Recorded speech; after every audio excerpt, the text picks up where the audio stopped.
Hello, and welcome to Danctuary. Hello, everyone, and welcome to another episode of the Danctuary podcast. How many could we possibly do in 1 week? We're trying to set some kind of world record. Today, we are going to be talking about Diablo 3. The Season 23 patch notes just came out, or the 2.7 patch notes are here, and we have an amazing cast with some veterans. Leviathan and sVr, you guys have to be dead at this point, and we have some new faces. We have Echohack and Facefoot, better known as Lee in the community. How you guys all doing? Doing Great. well. Yes, dead. I think Leviathan in the last, I'll make an assumption here. Leviathan in the last like 5 or 6 days has been on more podcasts than he has been to the toilet. I'm just calling that one. Is that actually true? If that's true, I need to see a doctor. Yeah, but I feel like I've seen you on Danctuary, and then Warcraft Radio, and I don't know if there are more, but probably Westmarch on Workshop. more. There you go. See, man. yeah. So, how did you like BlizzCon? No, we're just kidding. We know. Well, that is the right question, but directed at the wrong person. So the first thing that we'd like to do, because it's Echohack and Lee's first time on the podcast, we would like to hear from you guys rather than hearing from me and Matt and Leviathan 10,000 times. First of all, what did you guys think about BlizzCon? What was your favorite thing? What was your least favorite thing? And maybe we can start with Echohack. Tell us about your BlizzCon experience. Tell us what you thought about it. Of course, yeah. I mean, obviously, BlizzCon is amazing, and in fact, I've been to the last 8 BlizzCons. I've been very lucky in that regard, and I found that the digital format did a few things. So first of all, the amount of information that you were fed just did not stop. Typically, when you're in person, you have time to go out to the food truck. You can kind of chill at maybe like a panel that's about art or whatever. But in this, it was just nonstop information hitting you in the face. So to a certain extent, that was pretty exhausting, I feel like. But at the same time, I also really like how democratizing the digital format is, and that everybody kind of is at the same venue, so to speak. It levels the playing field. I have a direct follow-up question here. So you've been to the last 8 BlizzCons. From the last 8 ones, did you attend any of these with media credentials? One, yes. One you did. All right. And okay, so because for this one you kind of had media credentials, right? You were in the grouped interviews, I believe, which were essentially our media interviews. We were able to like ask a lot of like in-depth questions, right? One-on-one, the devs sometimes even. All right. For me, like personally, the first time I had a media credentials for BlizzCon, like I think I only saw like the demo station once, and that's it. Else I've been just running around from appointment to appointment. I feel like I've witnessed nothing at BlizzCon. It feels like you come home from BlizzCon to then watch BlizzCon and see what happened for the other games. That's how it feels sometimes. I'm not sure if Leviathan has the same feeling here.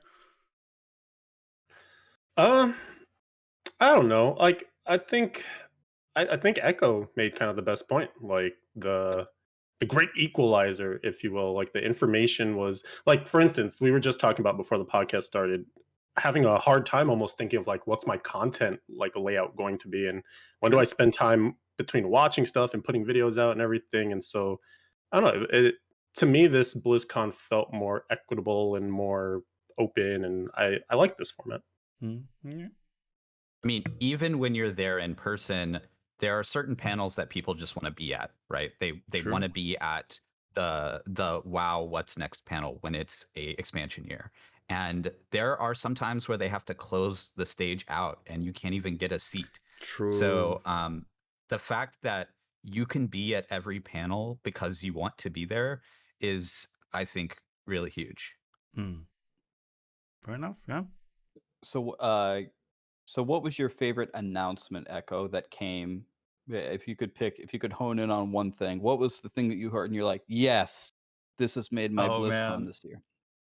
I mean, the Rogue trailer and class reveal for Diablo 4. I mean, come on. Like, not only is like a new class for Diablo 4 just gonna be the most hype thing for me anyway, but I think this is gonna be like the class that I play, right? I love Demon Hunter, loved playing Amazon in Diablo 2, and so seeing the Rogue, I'm like, oh yeah, this is what's happening. Nice. What about you, Lee? What did you think about BlizzCon, and what was your favorite thing?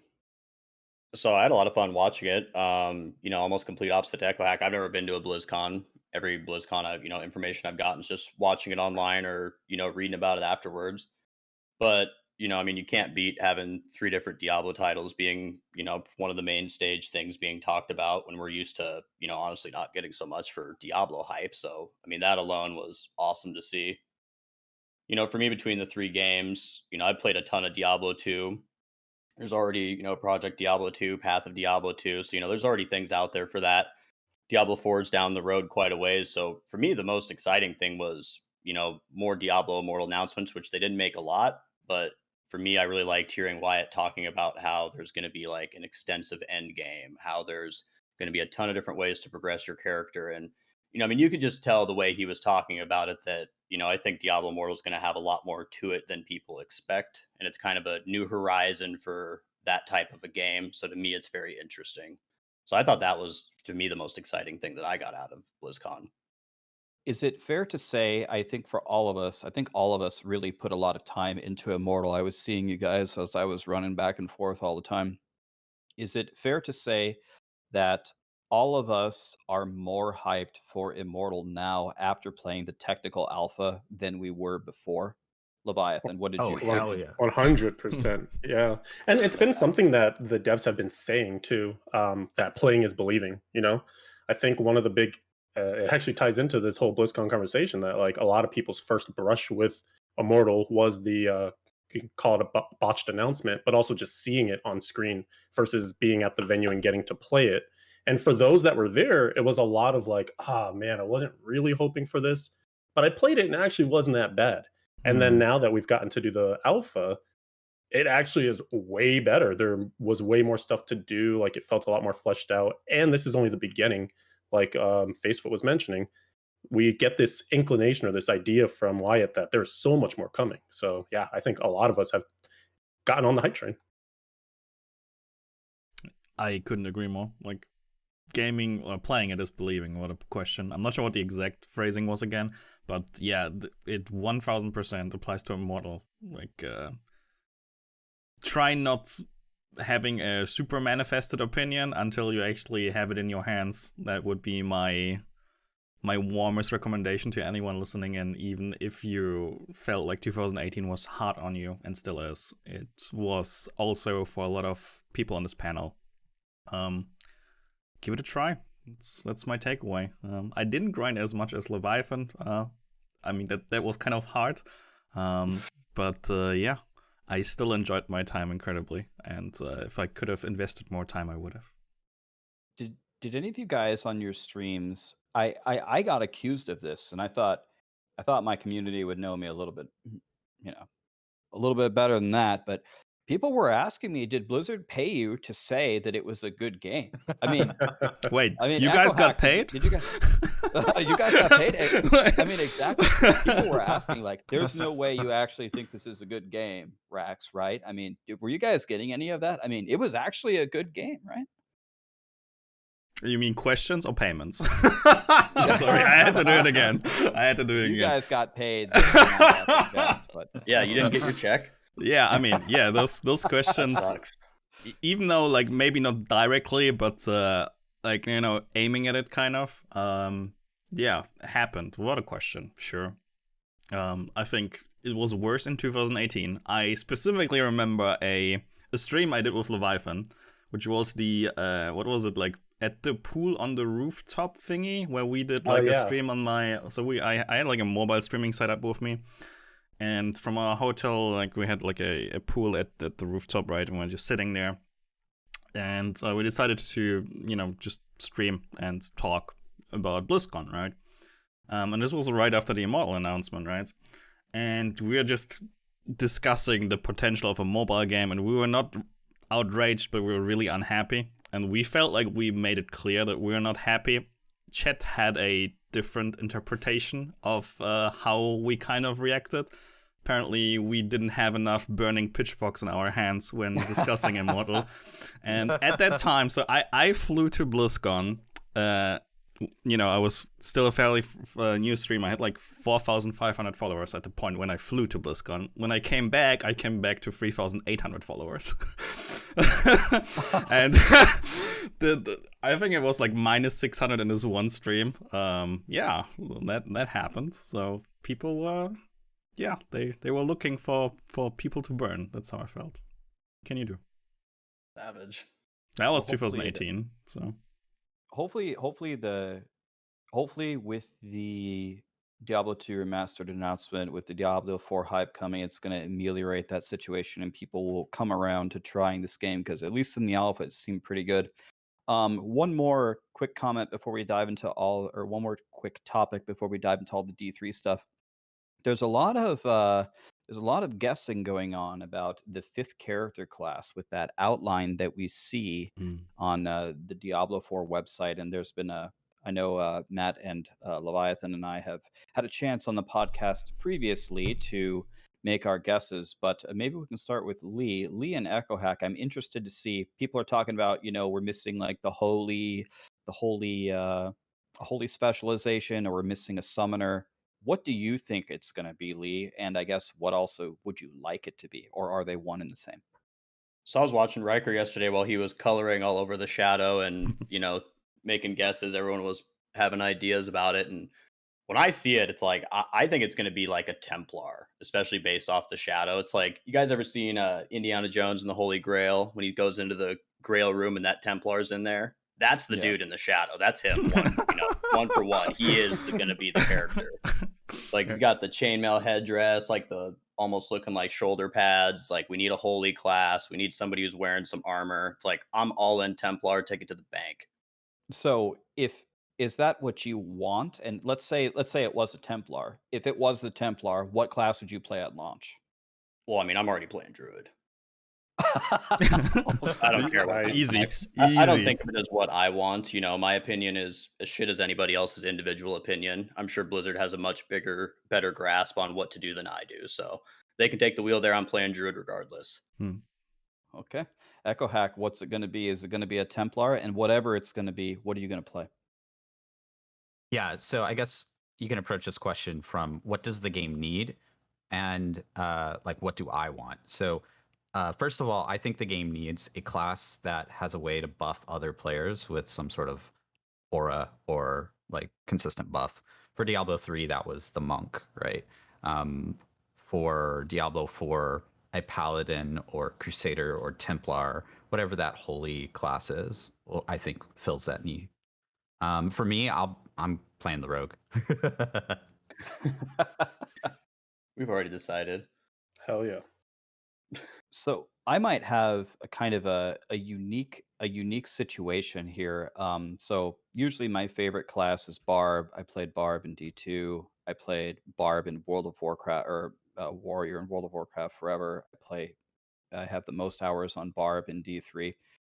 So I played Barb in Immortal. So Barb is like the obvious choice for me in D4, right? But I think I'm in a situation now where practically whatever the 5th class is, whatever it is, that's what I will play. Because I'm not playing Druid, I'm not playing Sorceress, I'm not playing Rogue. That's not my archetype. And I could play Barb, but I've been playing, and maybe I will. If it's like total garbage, then I will go Barb. But I'm kind of in this unique situation where whatever the 5th class is, that's probably what I'm going to do. So I don't know if any of you... It's kind of interesting and sad at the same time. Like something good. Exactly. It's like everything we've seen until now for Ryan just sucks ass. Hence, whatever the last pick is, I'll pick the last thing, It's like when you're at a restaurant and you look over the menu, it's like, this is garbage, this is garbage. All right, I guess I'll pick the last thing on the menu, right? It's like, okay, I guess. That's not what you said. I fully understand. I'm just phrasing it this way. Like Hey, the last My page of the bad. menu is always desserts. Maybe waiting is the way to go. wow, dude. Last page is dessert. Easy. Easy. Desserts incoming. I want to throw a grenade into this conversation because one aspect that I haven't seen anyone really tackle yet is what if it's smoke and mirrors, man? Like, what if the whole shadow, this is what you think it's going to be, just to get everybody talking and moving in that one direction? Because I think a lot of people are kind of thinking it looks like a Templar Crusader, but there's this one very vocal group that wants Necromancer, and the summoner archetype is not quite yet represented. So what if it just looks like a Crusader, smells like a Crusader, tastes like a Crusader, but you're getting the Necro flavor? Can you carry an expansion off of a Paladin or a Necro? I mean, they did it for Reaper of Souls. Yeah, They did it. They did it for both true. of them, right? Yeah, one was DLC, DLC Necro. and one was an expansion, but they actually did it with both. I mean, Like at I guess the different time. general question is, can a character class carry an expansion? I would say yes, can. Like, why not? It would feel bad if they did it. Well, I guess, like, yeah, we said they kind of did both, but I feel like Necros would feel so like, again, we have to wait, you know? Ah, I see. I see where you're coming from. But But wouldn't Echo does bring Crusaders... up- Wouldn't Crusaders and Templars say the same thing? Because they Yeah. weren't in the starting lineup. So either way, somebody gets to complain. That's how it feels. Now I know. Again, like the people with the burning pitchforks that are talking about Diablo Immortal are not gonna agree with this sentiment that I will share. Okay, patience is a scarce resource on the internet, right? But to me, at some point, there with like a high degree of confidence, at least for me, we're gonna get both of them at some point, right? We're gonna get like a Summoner Necro, and we're gonna get like a Paladin Templar thingy, right? So even if it's not, what if it's a total curveball and something totally different for the 5th class, and they bring something Knight. new? Death Knight, yeah. I think we're gonna get it eventually, don't you guys? I mean, how mad is the internet gonna be? I mean, Fluffy's gonna be mad, but other than Fluffy, how mad are people gonna be if they don't get their class for the 5th slot? I don't think it's a huge deal. Yeah. And remember, the one thing we mentioned last time was the class that comes out last seems to get all the best stuff because they've had more experience in developing, you know, with the systems and whatnot. Yeah. Because they're on the dessert page. We learned that today. They are the tastiest. Is that like, like a it- new ARPG term that we're coining here right now? The dessert class? It's like, what is the dessert class? The class that Yeah. came last because it will be the strongest and the best developed and the gonna best be great. designed one. The sweetest. The It's so sweetest interesting one. though, just how they have one slot, and we really feel like there's 3 things that need to fill it. It's like you need a holy class for something about Diablo. You need some sort of necromancer, and who makes a new game and doesn't have a new class? So it's So- like I see there's 3 things to fill one slot. So it's like, why not just bump it up to 7 starting characters and let's go?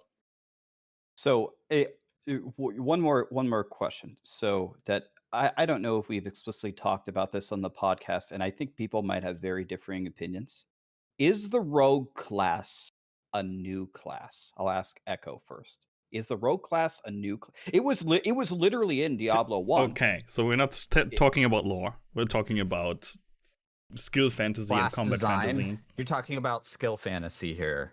Yeah, in your opinion, is yes. rogue a Okay, new in your class opinion. to the Yes. Diablo franchise?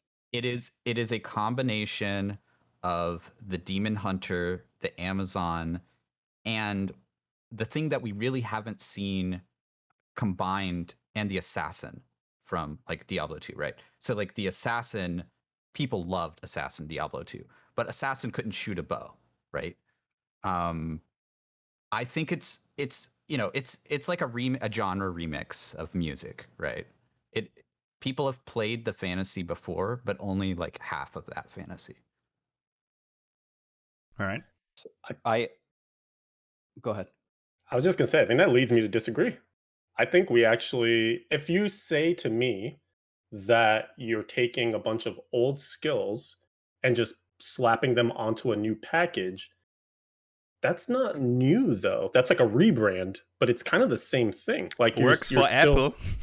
I'm sorry. I'm sorry. I'm sorry. You just lost the Apple sponsorship for this podcast. Dang! No!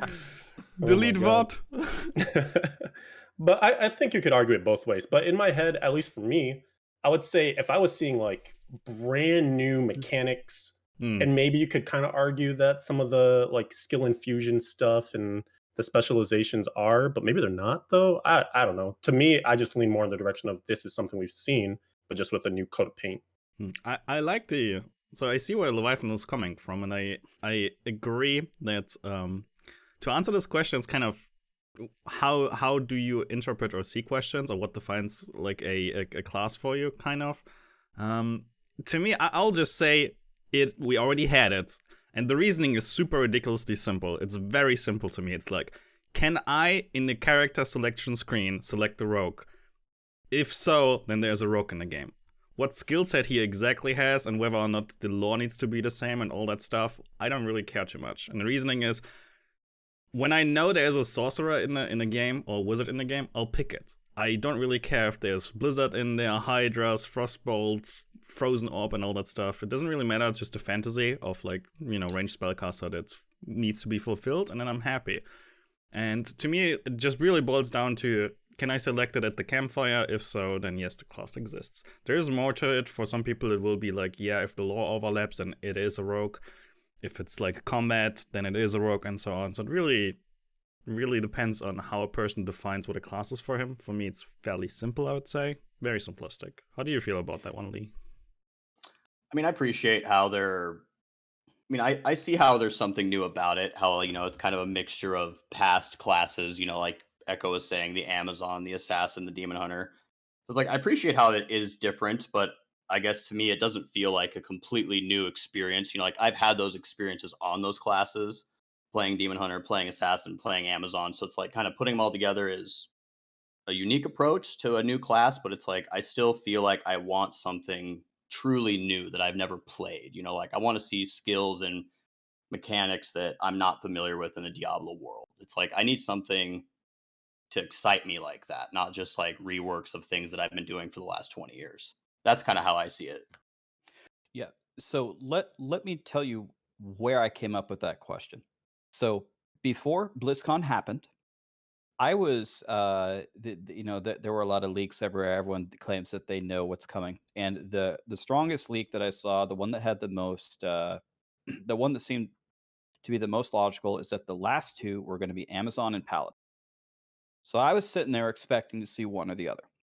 We saw the holy stuff. I said, here comes the Paladin, here comes the bait and switch, and it's the rogue, right? We all had that moment. And maybe they're bait and switching us. Maybe they showed us both of them. Maybe the other one is the Paladin that they already showed us in the video, and they're like, haha, we already showed you.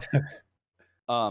But then what I was thinking is, I really think it would be a miss if Blizzard didn't add a new class. That would be a miss. And then I heard the rogue announcement, and then I was sitting in my chair thinking, for me, does that fulfill the new class? Yeah, you can select a rogue on the campfire screen in Diablo 1 and beat the game, and then, yeah.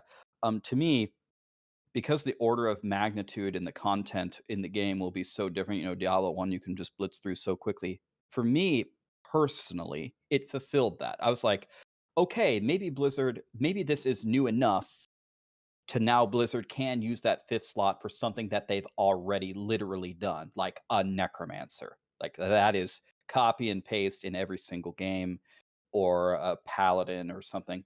So if Blizzard gives us the rogue, which is like kind of new, some people say it is and isn't, and if they give us a totally new class as the fifth thing, I'm going to be very impressed. And I think some people are going to be pissed off that they don't get their Lord Fluffy is probably not going to play. We know he's going to be out, but if they come, it led me to think, if they come out with a whole new class on top of the kind of new class, don't you guys think that? I think that would be pretty sick if they're like trying to go in a different direction. I'm into it. I think one thing a lot of people think of when they hear about the rogue is the classic Dungeons and Dragons rogue, right? So maybe Diablo 4 is going to be someone's first Diablo game, and they're coming from the community where they watch Critical Role, they play Dungeons and Dragons with their friend group, that sort of thing, and then they see something familiar to them. So I wonder if that had any sort of influence on Blizzard's decision to pick that rogue fantasy in particular over something like an Assassin or Amazon or Demon Hunter. I think I'm more hyped for Rogue than any of the other options. I think they killed it personally for me. Even though I'm not going to play the class, even though I'm going all in, whatever the fifth thing is, just give it to me. I thought it was a good move by them. I was Okay, impressed. now I want a Witch Doctor. Just to see Ryan like, no! Committed to Witch Doctor. What do you think about that? Anna's gonna be so happy. Yeah, Anna will be like dancing, and Ryan will sit there like, no, what have I done? I've committed to this one as my first class. That's not dessert. That's not dessert. All wrong. Those are the bits and pieces from the antipasti plate that you hate. Yeah, The crumbs the mice are eating. All right. Well, that was a very fun and good discussion. Got some fresh life into the BlizzCon updates from Echohack and Lee. Got some different perspectives. Let's jump over to the meat of this episode and let's talk about the blog post that was just released. So our first topic is going to be the follower system. But before we get to the follower system, we want to let everybody know that the PTR is coming out on Thursday and it will run for 2 weeks. So there's going to be a lot of stuff to test. So we want you to get in there and test everything and help out Blizzard with all the stuff. So we don't have Riker's radio voice. So unfortunately, we're going to downgrade multiple tiers and I'm going to quickly read through this. I'm going to quickly read through this and then we will discuss it. So the first thing is the follower system revamp. The follower system for Diablo 3 has been revamped and will be made permanently available for season and non-seasonal play. Players can now equip followers with a total of 14 different item slots, which include the follower relic item helm, shoulders, chest, gloves, bracers, belt, 2 rings, neck, pants, boots, main hand, and offhand. And if all that didn't make sense, it's essentially like a full character sheet with the addition of the follower relic. They're introducing a new follower feature in Diablo 3 called Emanate, which allows the player to gain the intended effect of certain legendary powers and set bonuses when equipped on the hired follower. The current list of items with Emanate capabilities are the following: Broken Crown, Homing Pad, Spalders of Zakara, Goldskin, Custarian Waistguards. Nemesis Bracers could be quite significant for greater pushing. For example, if you Condi and you get an extra elite, that's more progression gloves for you. Gladiator Gauntlets, Gloves of Worship, Devout Energy Trap, Rakov's Glass of Life, Avarice Band could be incredible for T16 farming. Creed's Flame, the Flavor of Time. A lot of solo builds currently use Flavor of Time. We may now have that on our follower. Then that opens up, is there a way we can use Squirts, or are we going to use Traveler's Pledge and Compass Rose? Sage's Journey, which is going to give us the DBs, and Kane's Destiny, which is going to give us the extra keys. Sage's is DBs, Kane's is keys, in case I missed it. And so I guess let's just stop there. Let's not get too crazy, and then later on we'll read through the skills. So maybe we can start with Matt on Emanation. How do you feel about this new system? Is it really strong? And do you feel like with the amount of legendaries and sets that we have here, is it enough? Do you think they should expand upon it? What were your feelings reading through this? So the first thing that I really, really, really want to point out is a very specific word. And I want to read the sentence again, and I'll emphasize the word. It's the sentence: we're introducing a new follower feature in Diablo 3 called Emanate, which allows the player to gain the intended effect of certain blah, blah, blah, blah, blah, blah. So the word is intended, right? So if you guys see, on day 1 of the PTR, a solo necromancer clearing a solo 150 in -1 minute because some broken mechanic is happening, and you cannot inspect on the leaderboard, you cannot see what the person was playing on his follower, right? Like, there's no way to know. So it will be kind of a guess game how much of a class strength comes from its follower and if there are unintended mechanics in place.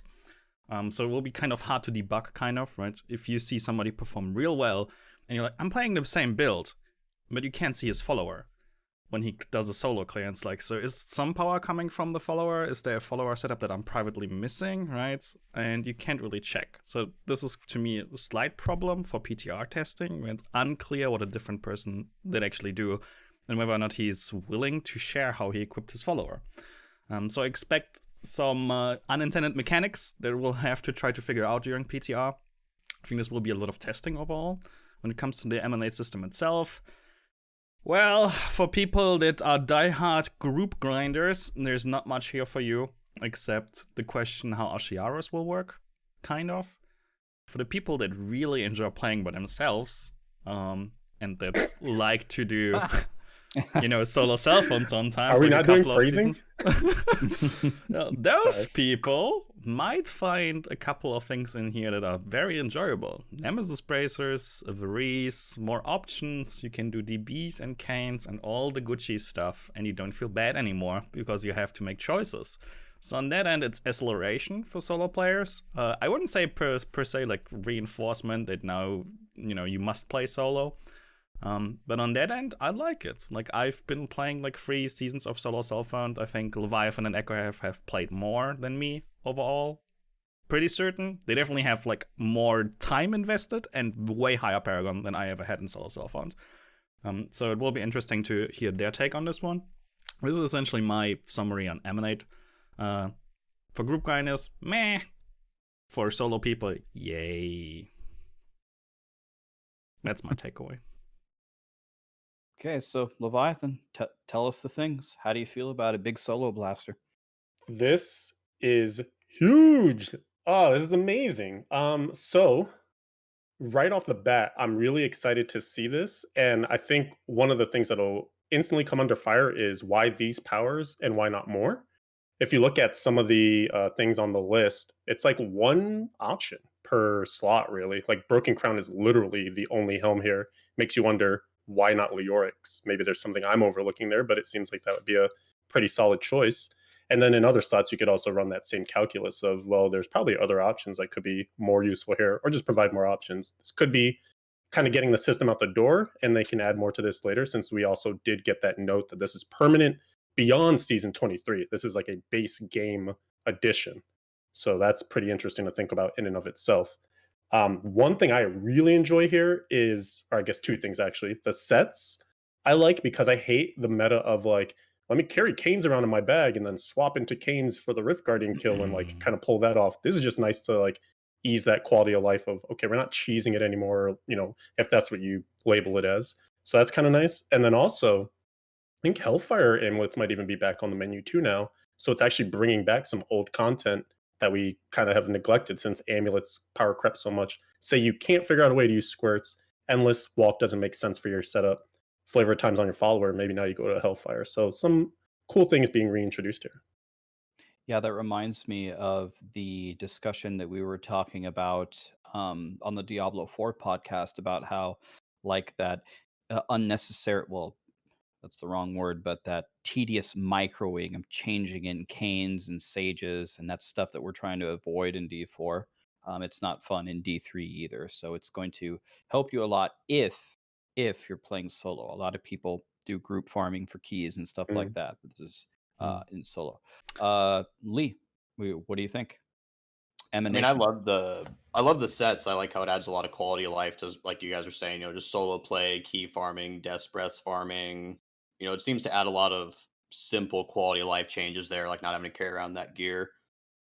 Like Leviathan said, it's interesting to think of why these items, why not others. Like other than the sets, there's not even a belt option that works. So it's just like, where's our belt at?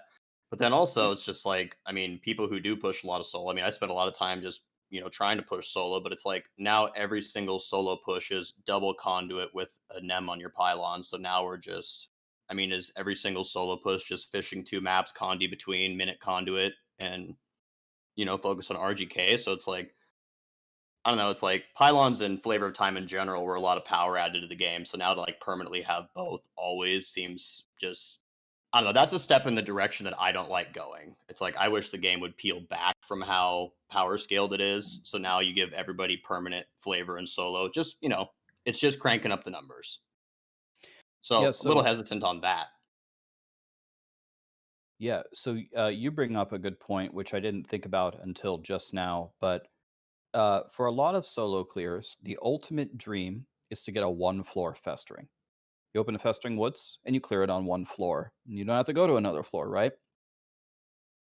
Most solo builds use flavor of time in some way, but most solo builds don't also incorporate nems. And nemming 3 extra elites from pylons along the way and zapping them with a conduit is gonna dramatically increase. I think if I'm thinking about it right, it's gonna dramatically increases the chances of you one flooring a rift and having to fish for that. So um yeah, I just now thought of that. I'm not really sure if that's a good or a Yeah. bad thing, but I will be your devil's advocate here for the specifically for the two of you. I'm not sure if other people on the panel also align with this here. We're trying to discuss the emanate system, right? The system. Whether or not NEMs are equipable in the emanate system or flavor of time is still discussable, right? Like this could be an issue, flavor of time and NEMs, right? But the emanate system is not built on having these, right? You can equip them, but we can just also during testing notice that, hey, could you remove them? And then you still have a normally working emanate system, right? So I do agree, when Flavor of Time came in, it was wow, this is very strong. Like, will supports ever be able to unequip Flavor of Time, right? If we ever get new tiers, Conduit will become stronger and stronger, and so on, right? But essentially, the devil's advocate is reasoning here. You have fair points, but these issues already happened when those items got introduced, and this is not a flaw of the emanate system. It's easily fixable by saying Flavor of Time is not equipable anymore on the follower. Right. That's it. Yeah. Right? It's not I wasn't trying fault of the system. Yeah, I wasn't blaming emanate at all. I was just saying most builds don't also get the nems. And I'm not even arguing that's a bad thing. I'm not even arguing that's bad. But yeah, the possibility of a one floor festering now I think is a lot better now, which yeah, maybe if it continues to be thing. in there, and if we don't want it to change, right, and if the community does not reason against it, then yeah, it will be more accessible to go higher, without a question. Yes. And I know Echo hasn't gotten to jump in yet, but I want one real quick thing for solo in particular is that I think this is going to help bridge the gap between soloing groups. So we might, as a solo player, be able to speed farm better, higher. And obviously, like, groups are still going to outdo solo players unless there's another potential change here, which I'll advocate for later. But I think that helps as well, so that even when you're looking at, like, groups being able to get like 6 trillion XP or whatever your numbers are up to at this point now, maybe solo gets to like 3 or 4 or something, and the gap is still there but lessened. So I will immediately piggyback on this one. What if there is some incredible bullshit stuff happening? I kind of worry, but whatever. 4-man group XP, and the 2 supports have Ashiaras equipped, and everything builds on their emanating stuff via Ashiaras. How do you feel? Do you feel like this needs to go if that's the meta then? Well, I think all you'd have to do there is just probably the solution if it's totally busted, right? As we're going to see with some of the skills here in a moment, maybe it could really be busted. Maybe you just fix the Shiras. Yeah, I mean, that would be what you should touch. Yes, exactly. And one other thing too is that a lot of the time in the blog post it says hired follower, so then there's also this state of like, is your follow hired at this time or not? Good catch, very good catch. Yeah. And for clarity, just in case some people don't know, Ashiras, I believe, is the set, and I believe the verbiage is it calls all followers to your side, right? Yes, that's the verbiage. So that sounds right. Does that work in groups? Can the supports call the 3 followers and get the Omega buffs, as we're going to hear it in a second? But Echohack, we've been rambling about this. What's your feeling on the emanate system, especially from the perspective of a solo blaster? So yeah, I think there's a few things that I'd like to actually step back a little bit that is missing here in this blog post, is that when you have a brand new system like this, typically in patch notes we've seen some sort of developer philosophy paragraph that accompanies a brand new system. So they've kind of left that up in the air here, and left us to sort of read the tea leaves. Like, what is like the exact intent of Emanate here? Is it, like Leviathan was saying, is it to like close that XP an hour gap between solo play and group play? Is it to is it just to make it easier for solo players to farm keys? I mean, if I had to give my take on it, just based on the items that they've introduced, I especially with Kane's Destiny, I do think it is to sort of take solo players and the amount of XP per hour and get them a little closer to those 4-man XP rat run groups, right? And I guess really when it comes down to brass tacks, like, how would you define success there? So for like, at least for me, it took me 650 hours to get to 100% solo 4K. I would like to see that time come down, but what number? I guess I would throw this at Leviathan. What number, if we're using 650 hours as like a benchmark, what number would you like to see that grind come down to in order to define success, assuming that the intent of this system is to sort of bridge that XP gap? Well, I don't even know that it needs to, because like 4K is sort of this magic number that you're throwing out there, but I think it's only relative based on what groups are also getting to as well, right? So ultimately, I think if it should just be about the delta between solo and groups. So if groups are getting more experience, the same amount of experience or more, like 2 times as fast or something, and we decide that's too much, then maybe we get it so that it's only like 1.5 times as fast or something. Like, I think Blizzard won't ever discourage groups being the way, because if you remember back to vanilla D3, you actually didn't want to play in groups ever because the game was just like infinitely harder.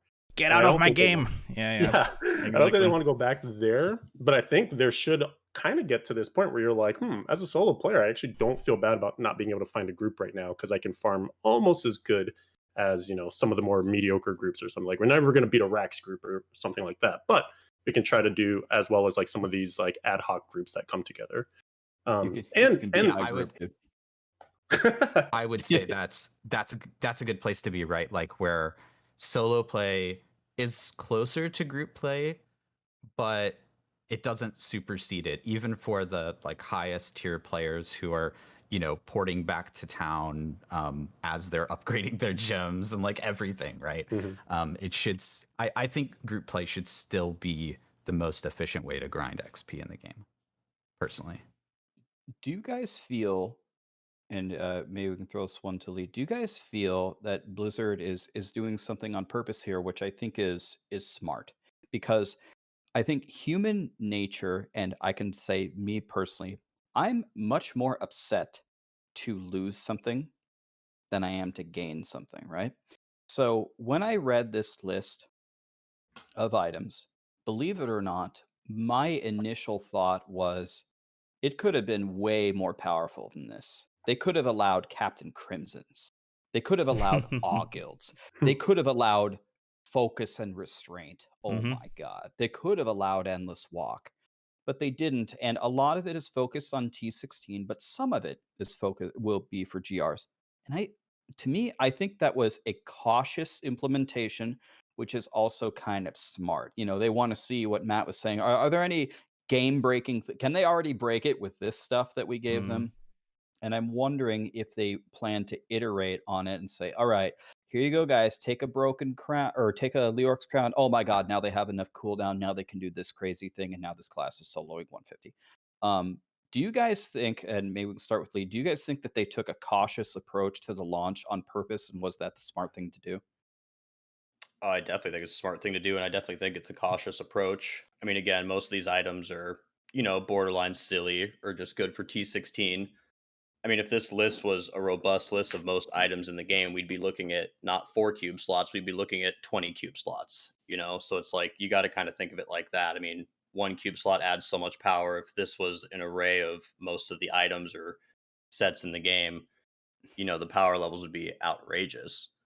It's like we were talking earlier, a lot of times when they come out with classes, they seemed very robust in the PTR and then get nerfed a little bit, which seems good for classes because it's probably a lot harder to add, power to a class after a PTR. But I think this approach for less is more in the beginning and then tack on is the way to go with items. Kind of like a contrast between the two. But I think it's a good approach to start light because, again, even just looking, there's already a couple items on there that kind of like, oh, those could change things a lot. And those are the only two really interesting items on there that aren't just a quality of life change. So I guess that's my 2 cents there. Okay. Anybody else? Do you think? Do you like the cautious approach from Blizzard? Is that what they're doing? Do you think we could get more stuff in the future? I like the cautious approach, and I also do think we'll see more in the future, namely from the legendaries that we don't see in builds usually. Things like the reworked Stone of Jordan, for example. I think there's a lot of opportunity for legendaries or primals. Like, let's talk about primals, right? Like, you get a primal that you normally would never equip, but suddenly there's this opportunity to throw it on your follower and make your build a little bit more interesting, right? I think that's where this system ultimately is going. Maybe not today, but this cautious approach is maybe a way to ease into that. That's interesting. What if like every primal your follower has equipped increases your damage by 5%? That could New be legendary cool. gem. Whatever the number is, you can change the Right. number 1, 10, whatever the number is, and it gives you you get a shitty primal shoulders. I know where this is going. Right on my follower. Now I'm getting a little benefit from it. What do you think, Matt? I'm seeing a lot of facial expressions from you. You're either really happy or really mad. Something's going on over there. Something's going on over there. No, you're definitely. Oh my god, dude! I am. That's a lot of feelings that I usually don't have. Oh my god, man, fury crafting. I don't know. I feel like we should make decisions on the follower based on the legendary affix. So based on what Echohack was saying, where it's like, all right, so then you have a primal and then you equip it on the follower because you had the primal, but usually it's garbage for your build. I'm like, hell no. It's like I will always equip items on my follower based on the effects that I need, and absolutely not on the state they rolled with. Maybe attack speed, maybe cooldown for them, that's cool. But anything else, no, it's just high legendary effect. If it's a scalable legendary effect, then that's it. And whether or not it's primal, ancient, or whatever, I don't care. That's how I felt about the Emanate system. Now, when you mix it in between and like, alright, there's a bonus if it's ancient, and let's say there's also a bonus if it's primal, and let's say it's 5% or whatever number you can think of. Alright, now the state matters. I can see that. Is it a good system that I like? Oof. I mean, I like the idea of, fuck yeah, I got the weapon in primal, so my follower is better. It's kind of cool, because we never had it, right? It's like you never really cared whether or not the item is ancient or primal for your follower. It absolutely does not matter. Should it matter? That's rough. Gut feeling right now, maybe ask me in a week again. I'd say yes, because we never had the feeling of, oh, finally an upgrade for my follower, which really just never happens. And I think that can be cool. It's dangerous to mimics, though. It's like, so, oh, this guy has a primal weapon on his follower, and he has 5 primal items on his follower. I don't. My game sucks. My RNG sucks. I don't know. Like, some people will probably cry about it, maybe. Is that a reason to not have it? I don't know. I know Leviathan wants to jump in. I can see it in his face. Go for it. I mean, they cry already anyways, though. Dude. Yeah, true. I was gonna say that. Everyone cries about everything, no matter what. Leviathan has another primal Carlisle. Dang, man. I never got Everyone one. cries about everything anyway. That's Right. The one thing I did want to like seriously throw in here, though, is like you've basically now doubled your gear chase, though. True.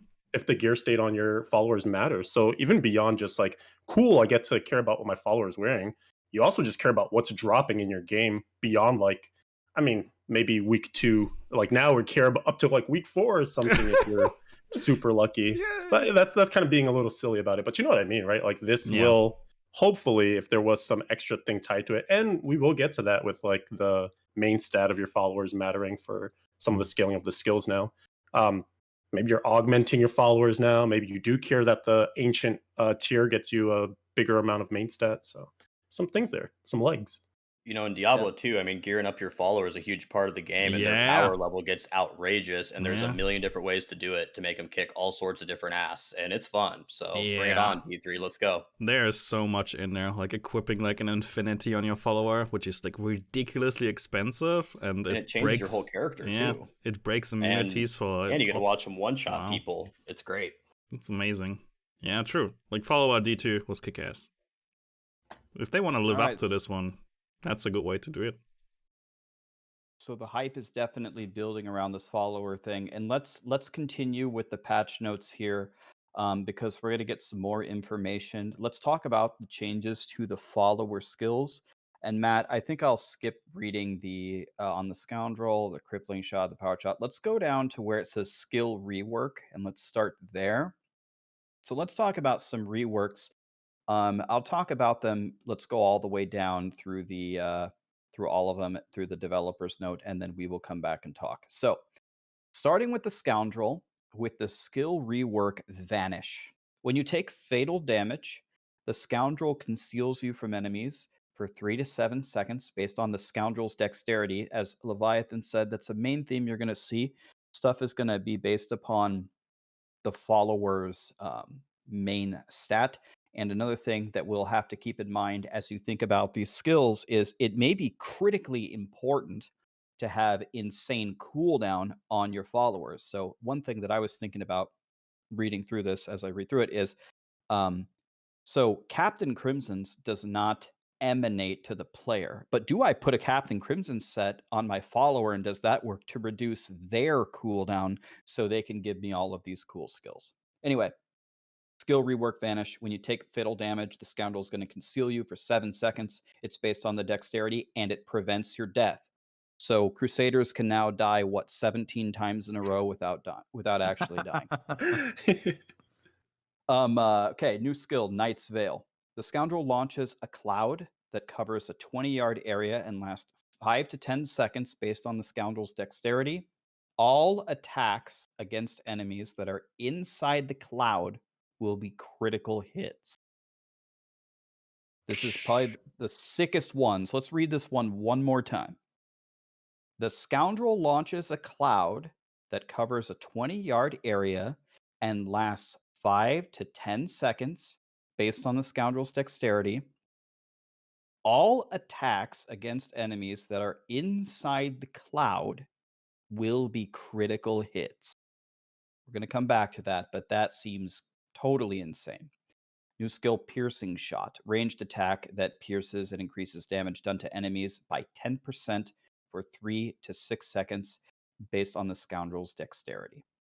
Let's scroll down and let's look at the skill reworks for the Templar. And let's start with Onslaught. Delivers a massive blow to an enemy for 800% weapon damage and causes the target and nearby enemies to take 10% increased damage for 3 to 6 seconds based on their strength.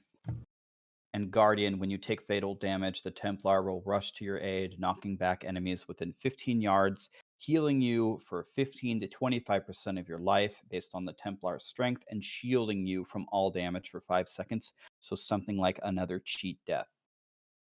Down to the Enchantress, let's start with the skill Rework. Renamed from Powered Armor is now Powered Shield. Reduces damage by 6% from ranged attacks, increases armor by 3%, and slows melee attackers by 60% for 3 to 6 seconds for you and the Enchantress based on the Enchantress's intelligence. Temporal Pulse, a new skill in the Enchantress, is going to cast a guided orb that deals 150% weapon damage and slows enemies by 80% for 3 to 6 seconds based on the Enchantress's intelligence. New skill, Amplification, increases your highest static elemental bonus by 5 to 10% based on the Enchantress's intelligence. And the new skill, Prophetic Harmony, reduce your skills cooldown by 5 to 10% based on the Enchantress's intelligence. So we're going to get cooldown and elemental damage from the Enchantress. And the new skill, Fate's Lapse. When you take fatal damage, the Enchantress empowers you to speed up your movement through time for 3 to 7 seconds to avoid death based on the Enchantress's intelligence. The developer's note says, By reworking and adding follower skills, expanding the followers' equipment set, and introducing Emanate, we believe followers will be more meaningful and provide greater utility to the single player experience. So that was like a tidal wave of information. I guess if I can summarize it, at least in my own words, maybe you guys have a different summary. Very quickly, all of the followers have some kind of cheat death mechanic that are going to help you, and they're all giving you some kind of buffs. But the one that I'm staring at is the 20-yard, 100% crit chance cloud. So, with all of that we just went over, maybe we can start with Echohack. What do you take from this? How important are the Templars or the followers' main stats going to be? Are we just going to stack cooldown to get a million of these 100% crit clouds? Does anything seem as strong as you as that cloud? And do we think we're going to actually see it live, or are they going to nerf it? Yeah. Wow, that's a lot to unpack. So first of all, I think everybody's already thinking like, okay, how am I gonna get Ashiras on this? How am I gonna work this into my build? So there's obviously a lot of synergy and like build optimization that I think a lot of people have a lot of fun with. That comes out of this, right? And that alone adds a lot of fun to the game. The fact that now you have to think like, instead of just taking the same 4 skills every time, now you have to make a decision, maybe different depending on which class, which build that you're making for which follower that you're going to pick up. In terms of sometimes cooldown might help you more, and sometimes not. So like, yeah. So first of all, 20 yards is not very large. That's like the size of the waypoint, right? So depending on exactly how the scoundrel launches a cloud, will determine how useful this is. If the scoundrel's, putting it on top of enemies, and then those enemies aren't moving very much, then it's really, really strong. If it's sort of randoms, something like a Oculus ring or something like that, then it's a lot less strong. I think we can say goodbye to that one already. Like, enjoy it while it lasts. That's my opinion on it. Purely for the boss already, I would say. But that's what I was going to say. What about the boss? You guys thought about the boss fight? If he just shoots the arrow at the boss, it's on the boss, right? That's how I feel. Like, to me, the other ones that really catch. Oh, sorry. Go ahead. No, go ahead. I interrupted you. You were talking. I just feel the other ones that really catch my eye are things that will slow attackers, mainly for the Bane of the Trapped kind of synergy there. Cooldown is really interesting. I'll have to think about that one a little bit more. Prophetic Harmony also catches my eye. I'd like to jump in because I have 2 thoughts around this. One is, does it matter that for instance, the Scoundrel one is that strong, right? Because if the whole point here is to make followers more useful to you, sure, there is a level beyond where you might say this is just too much. But at the same time, that's a noticeable increase of like, my follower is really helping me out right now. You can always dial the numbers back. I don't think you need to delete the entire skill already. That's being a bit dramatic. But I do feel like you could have this, like boss fights for solo. Think about a GOD boss fight. It takes 80 billion years.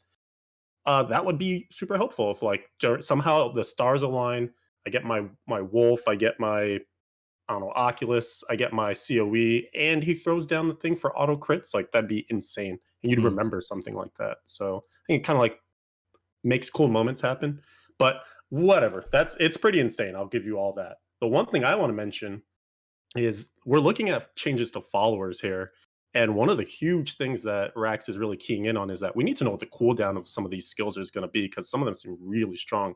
Coming from a hardcore perspective, I'm thinking like all these free cheat deaths allow me to actually just remove it from my bar as a character. And that would really matter if the cooldown on their skill, normally is 60 seconds, or if it's like 120 seconds or 3 minutes. Like, that length certainly matters. And we have to remember that we have all these follower tokens that we don't use at all. One of them is 50% cooldown on skills. One of them is all skills. And I think this is a perfect time 2, bake in the follower cannot die, 2 followers, and now you've freed up the slot. And maybe, if I can push my agenda, you change that follower token that once had the follower can't die to like increased experience, whatever the number is that makes sense. And now solo is so much better off. That's a very interesting take, especially. I did not consider the tokens. So what do you guys think? What do you think about this idea, the approach? Like, that's crazy. I love it. So Leviathan's idea just gave me a crazy idea back from Diablo 2. All right, hear me out here. What if the follower token is now kind of like an Annihilus charm, where it has a super rare chance to drop in Greater Rifts, and let's say it has a huge range. It rolls literally from 1 to 100 bonus experience, and it's super rare, and you're just fishing for this, plus 100% XP follower token, because that was, to me, one of the most fun things to do. I mean, in Diablo 2, you would go hunt Uber Diablo. So I'm trying to think of the developers instead of making a whole new thing, Uber Diablo, or I mean, the Ubers are already in the game. They're already way too easy to kill. So I think it's harder to make them hard to kill or rare than just to make it an insanely rare drop. You could make like an Annihilus charm out of the follower token, and it doesn't have to be experience, but something with a huge range where, I don't know, that to me I would be so hyped if they released something like that. As long as it doesn't drop in Greater Rifts, I'm okay. Because, Greater Rifts is already always the solution. Like, it's always the answer. No matter what you do Greater Rifts, right? So put it in bounties put it in bounties and I'm happy, Ryan. It drops from set dungeons. Set dungeons, there you go. You need to get master all of them, and then you have a chance on a drop, or that's when it unlocks or something. No, just I like the idea conceptually. Yeah, that's something cool. If you mix it with Leviathan's ideas of building on top of that one, yeah, I'm in. That's pretty cool, but not in Greater Rifts. That's my only takeaway here. You should have to farm all 28 set dungeons in the same game to get one to drop. Yes, exactly. You can unlock the item. It is droppable for you if and only if you do all set dungeons and you master them in a season. In the same game at once. Wow. Yeah. You can farm. That way you can farm it. While doing a handstand, right? Yeah, exactly. When you guys talk about the Knight's Veil skill for the Scoundrel, the biggest thing I think when I look at it, like of how to change it, is just reduce the duration, 1 to 3 seconds based off dex. That way you have to play around it too, like an Oculus Ring. You have to time it with your convention, your skill, because you don't just wait for shit to happen and then do all your damage whenever you want in this game. I wanted I wanted to mention a similar thing later on, where it's like if there are things that change the cooldown, right? It's like, oh, I can't give this item to my Templar, blah blah blah, and so on, because if I give it the item to him, right, then he gets more main stat, which reduces the cooldown with these things with my rotation. Like, you need a very specific cooldown breakpoint on your freaking follower, and it's like, I can't give him main stat, because then he will desync over time, and then it's like, well, crucial. Yeah, as long as the duration's short on it, though, I think it could add, something that's actually difficult to play around in order to get that buff, as opposed to 10 seconds of, wait for it and then just, unleash. But that simple little change might make it a lot more interesting than just OP. So the Shrine gloves the gloves of worship have emanate. Yeah. And correct. Can a follower equip a Haverdrian, the spear the Enchantress that gives you can. shrine buffs? The Enchantress can. And one of the Enchantress can, and the others can. You have empowered shrine as part of that. Yes. Would you gain it? I actually don't know. I don't know if you would gain a 10-minute shrine. I don't know. Within the rift, maybe. 10-minute shrine. I mean, you wouldn't. She would get a 10-minute one. You would get a 2-minute. Wait, with the emanate function. But emanate gives you their power. Yeah, that will be tricky to figure out. Have fun, the guy who gets to test it. It's like, shit. Yeah, and does the follower also get the empowered shrine, right? Because then all of these abilities get 50% cooldown too. Yeah, overall, this will be a lot of testing. Right? Like, first of all, what is the baseline cooldown? That will be fun to figure out already. And then we need to figure out cooldown scaling and which cooldowns apply and which don't. And then the question is, what is intended? Because they mentioned, intended effects. So we'll have to see. This will be an interesting one. I like the way you're going there. Yeah, we'll have to see. But cooldown will be actually balancing, equipping, and like breakpointing cooldowns on follower could be a thing, technically.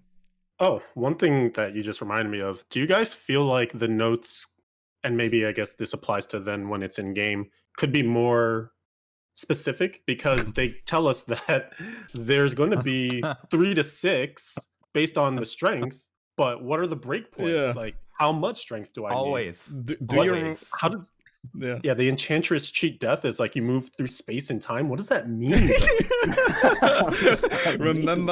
remember the PTR where we got stone gauntlets and the text of stone gauntlets, which was more like the lore section than actually how it works. It was just you get hit, you become slower, kind of. And I was like, wait, what?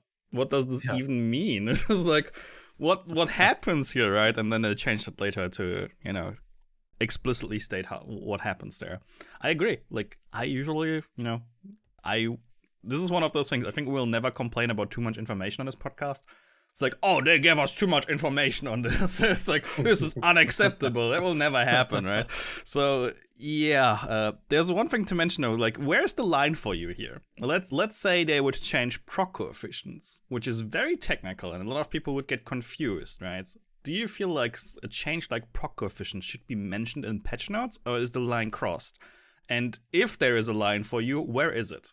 Like, where is the line where you would say, this should always be omitted, and this should always be included? I agree on the base of skills here that this should be included. So this is definitely, I guess, a point of contention for me. Mhm. I'm not a marketing guy, so take my opinion and throw it in the trash can. I always want the information. Let me make the decision. If I don't care about it, or even if I don't understand it, I'll make that determination. I see so many patch notes, not just in Diablo. It goes, this increases damage. This gives you a buff. It's like, oh my god, tell me exactly what it does. And I think there's like an advantage from the developer side. There has to be a tremendous advantage here. If you tell us what it's supposed to do, I can't tell you how many times I've read an sVr write-up where he'll say, this skill, Blizzard or whatever, lasts for 5 seconds, but it doesn't. It lasts for 6. So it's like, if they write down what it's supposed to do, it's supposed to give you this buff for this much damage for this amount of time with this cooldown with this coefficient, we can go in there and test it and say, yep, that's what it does, or no, that's not even what it does. That's like totally wrong. And after that, you can make the determination of, do you want to change it or fix it, or is it working as intended? I am 1,000% in for give me all the information. I will never have a different opinion. I'm super close-minded here. Direct follow-up. Let's assume for PTR, we get a super technical patch note written down, like very technical, the exact way you want to have it, such that you can test it. But for the actual release, they omit proc coefficients and all the super technical stuff. I think this goes into a marketing question. Which it is going into a marketing question.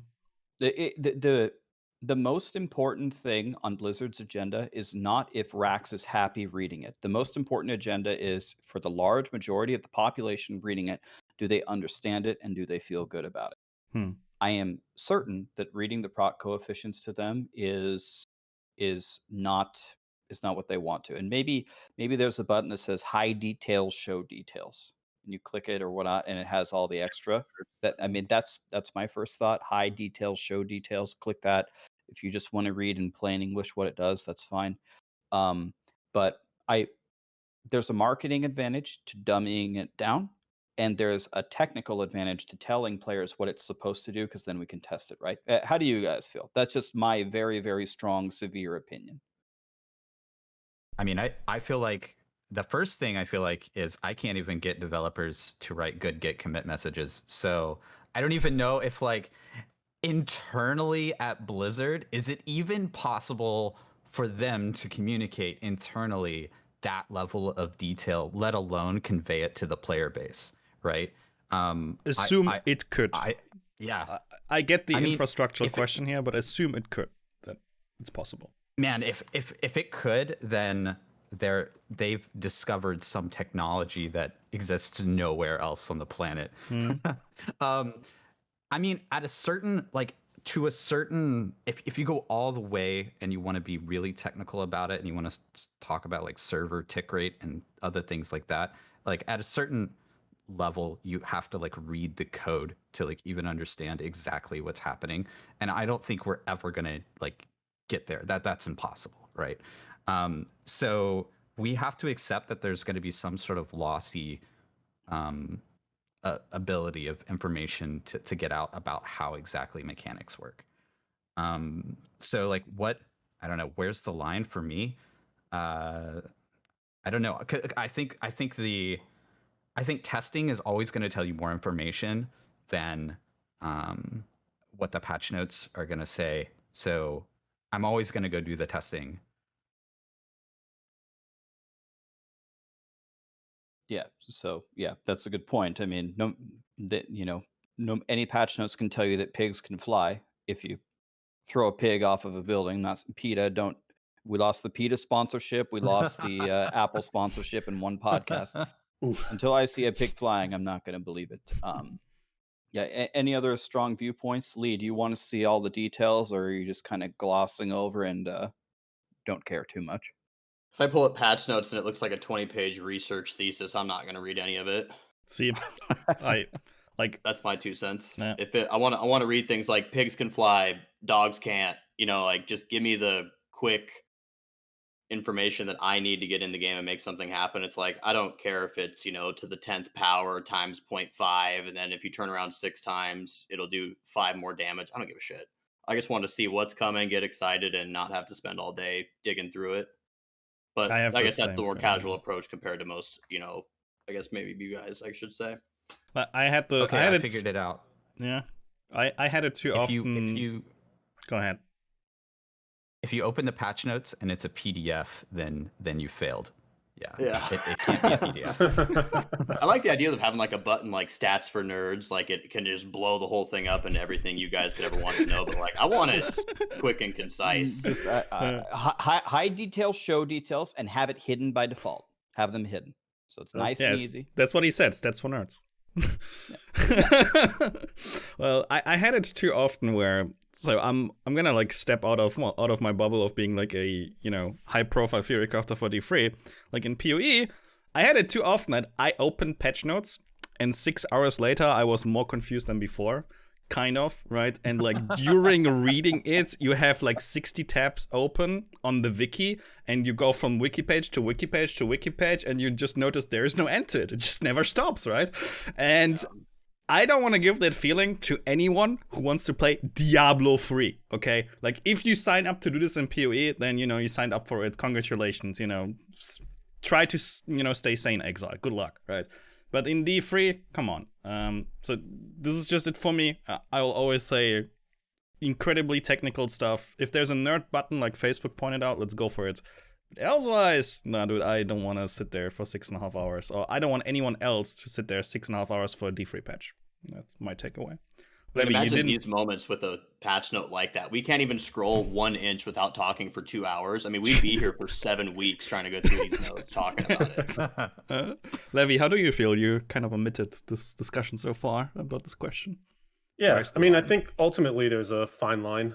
We don't want the patch notes to be so simplistic that, like I think Rax had mentioned originally, you don't know what's going on. It just does damage or something. I want a percentage, but you don't need, in my opinion, to break down the entire mechanic, because for those that I think there actually is some kind of reward in the people that want to take it a step further, leaving a little bit of the breadcrumbs undiscovered so that you can go into the depths of the game and find that complexity. But it doesn't need to be on the face of it, and especially if we want to think of the patch notes as a marketing tool to get people hyped for the next season or excited about the next patch, then yeah, like keep it relatively simple.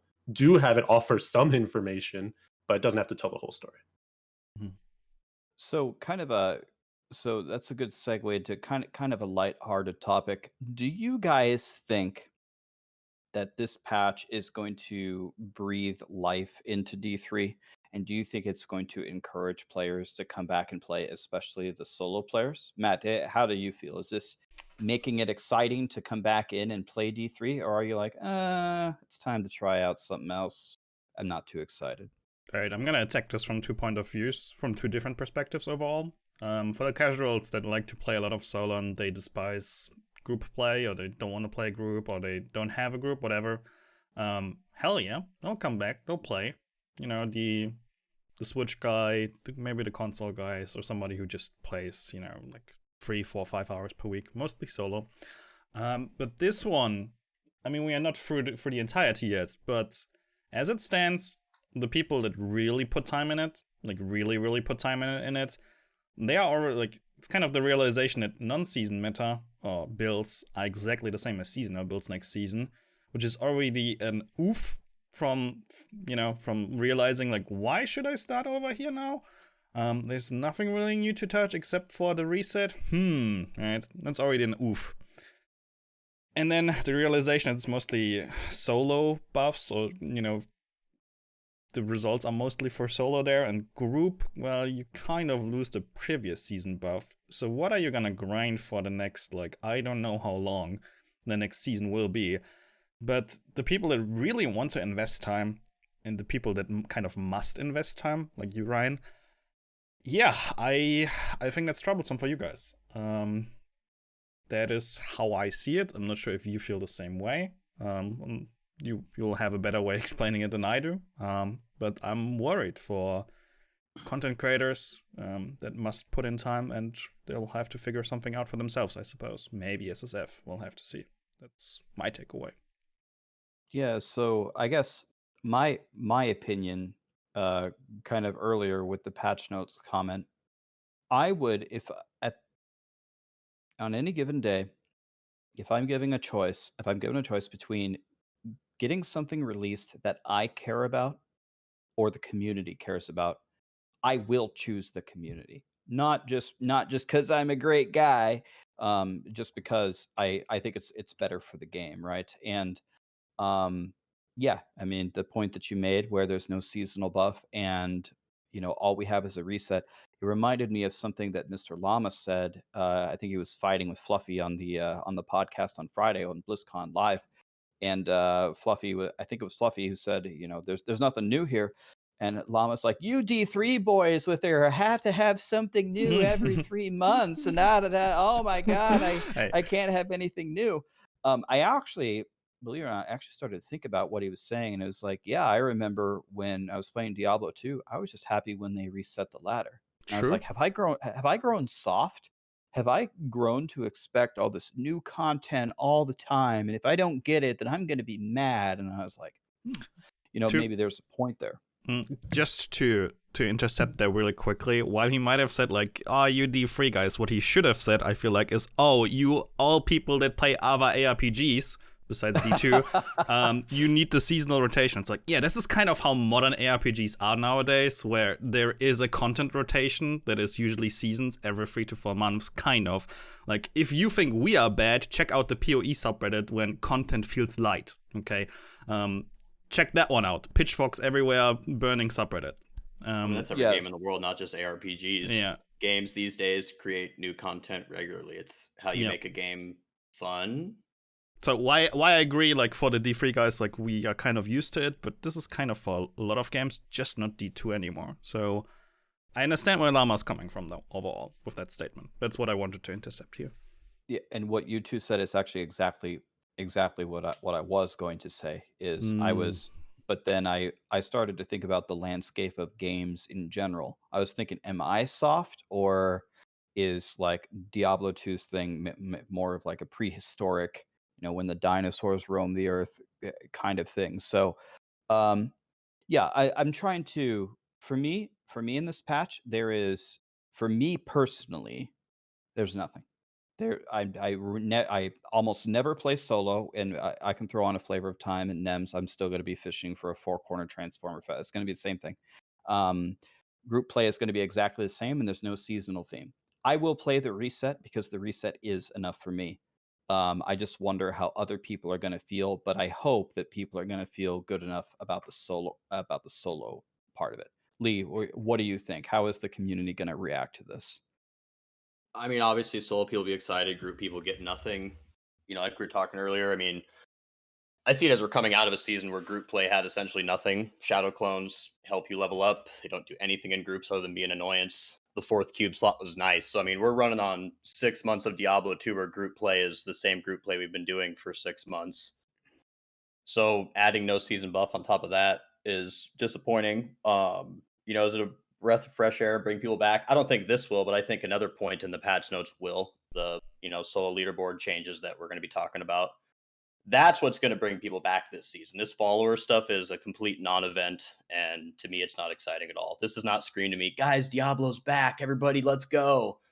I mean, I'm not feeling that at all here, but the leaderboards do make me feel that way. I feel like Echo and I have some disagreement here. One thing so I actually kind of see this 2 different ways, and one is that this shows you that Diablo 3 is alive. We're coming off of BlizzCon Line, where we had news on D2, D4, and DI, and it was like, where's the D3 presence? No one really expected it, right? But then boom, like 2 days later, you're getting what is a significant change to the game. It's 2.7, so you're already marking this as like it's supposed to be a big deal because we're moving to a new patch number. And also, it should show signs of life. Like they're willing to do more things with D3 than I think most of us would have thought at this point they would be doing. We're 9 years into this game. The other thing that I think about when I see this is so many times when I'm streaming or like in my community, a lot of people are like, it really comes down to me and my friends if I'm going to play Diablo 3 or not, because I want to play whatever my friends are playing. But if you have a hype change like this that's purely for solo, does that really get them excited to play with their friends? Because all the things that would be different to them, they won't see that if they're playing together. So it's like, it shows you that D3 is happening, but at the same time, it almost like undercuts its own hype. If a lot of like casual people or people that just like flirt with D3 at a season start or something aren't going to really experience that, big change. How do you feel about it, Echo? Where do you lie in this? Is D3 back because of this? What's the hype level going to be for the community? Yeah, I think there's 2 ways to interpret getting a system overhaul for Diablo 3. The first is sort of, how is this different from how Diablo 3 has got content updates over the past year or 2 compared to how it's going to go forward? And what does this mean for people individually, like this particular update? So at least in my chat, most of the people that I see are they're playing solo and they're there for the season journey, right? And they're going to Paragon 1,000, maybe 1,500. So I actually see this as a pretty huge content update for all of those people, the people who show up for the season journey, who are, casual, but they're dropping 60 to 80 hours in a season, which is a significant time investment, if you compare it to, like some other games, right? Still, certain folks who have like kids or they still want to sit down and game from time to time. This is going to be huge for them. The other thing that this makes me think a lot about is that content updates for Diablo 3 over the past couple of years have been new sets. That's mostly what we've seen, right? We get a new set for the Demon Hunter, a new set for every single class now. So does changing one of the core systems in Diablo 3 mean that this is what we're going to see now? We're going to see more emanate effects or more core systems get looked at going forward. I have some thoughts around like which ones maybe they could even look at, but is that the direction of development now? Tell us. Before core systems on the table, what would you change? I think the first one I would take a look at, if I was a associate developer at Blizzard and I was thrown it on the D3, I would take a look at Kaldason's Despair, the gem augments system. I think a lot of players feel it's unnecessarily grindy, and particularly for hardcore, right, where you want to grind an entire backup set of gems just in case you die, so you don't lose that like efficiency of grinding them up again. I think that's what comes to mind first, besides the follower system. Matt. Go ahead. Yeah. So I don't want to open this Pandora's box of, hey, pick a system, let's discuss a change to it. We had something like this as a Danctuary episode, right? Bring your own patch notes. We definitely should do a second version of this one. So keep all those thoughts, collect them, Echo. Can already feel you're like a perfect guest for such an episode, right? But on like a couple of moments ago, you said it like overhaul system patches. Is this something that we'll see more often in the future? In the previous patch, we had a Paragon change, right? We had a change on the Paragon system, right? Mm-hmm. And this was a very, very, very, very unique thing. Like, first it was sets, actually new sets added to the game. And then we saw a sneaked in system change, was also Paragon one. And we discussed this one extensively in the episode where we mentioned, so this tells us that game systems are back on the balance table, which we just never expected anymore at this point. Like, at this point of Diablo 3, we didn't expect it. And we strongly, even though we considered it to be a very little change, we strongly, as a community, or the panel at that point, and also in the wider community, strongly reinforced this change to be good, to look at the basics at game systems and think if there is any way we can iterate on them. To me, this is the next step, yes. To me, this is another patch where they took a slightly larger game system that does not entirely brick the game, at least, the way it looks like right now, and try to change it, right? And see what our reaction is like. Whether or not we like it, whether or not it's, makes sense from an economic standpoint, more people are playing, yada, yada, yada. I have no clue, right? I probably will look at the data and see if it gets well received by the community and if the numbers match up, and then continue. And I definitely, even though I don't think it has a huge impact for the community, especially for the people that blast a lot, it's overall good for the Grana, community, like you mentioned, for the people that play 60, 80 hours and so on. So on that end, I want to reinforce this. I want to say, yes, continue, keep going. More systems on the table, on the balance table, go for it.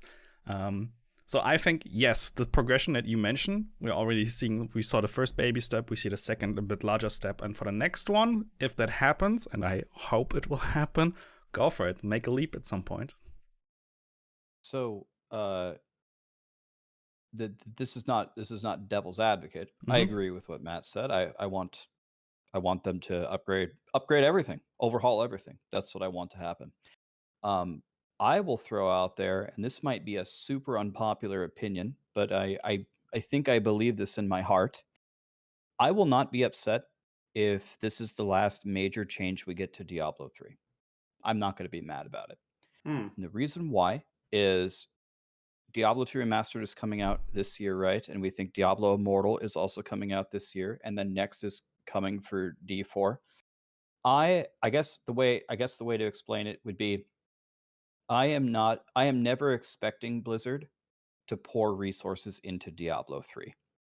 I'm surprised that they're doing a complete overhaul of a system change.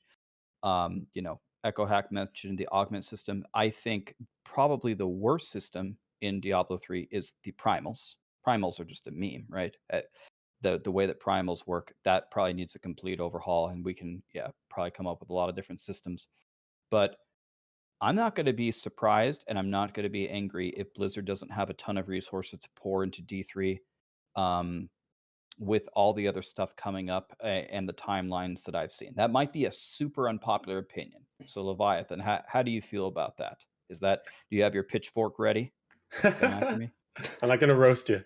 You're safe. I think as you were talking, I was nodding my head in agreement, because I think one thing you really keyed in on was that the expectation is important. I don't expect that there's going to be a ton of overhaul to D3, but I do agree with Echo that like this kind of puts it back on the menu, and sVr said it as well too. Like, this, just seeing it is like, well, they're capable. They can do it, even if it takes a super long time. My heart of heart. What happened? No, it takes a super long time. That was all good. It was just, I like that one. Was I too passionate? I don't know. Leviathan wanted his follower It has to taken matter a while. You just wanted to let them know it takes a long time for you guys to do shit. Oh, no. 7 years later, followers relevant. Oh my gosh.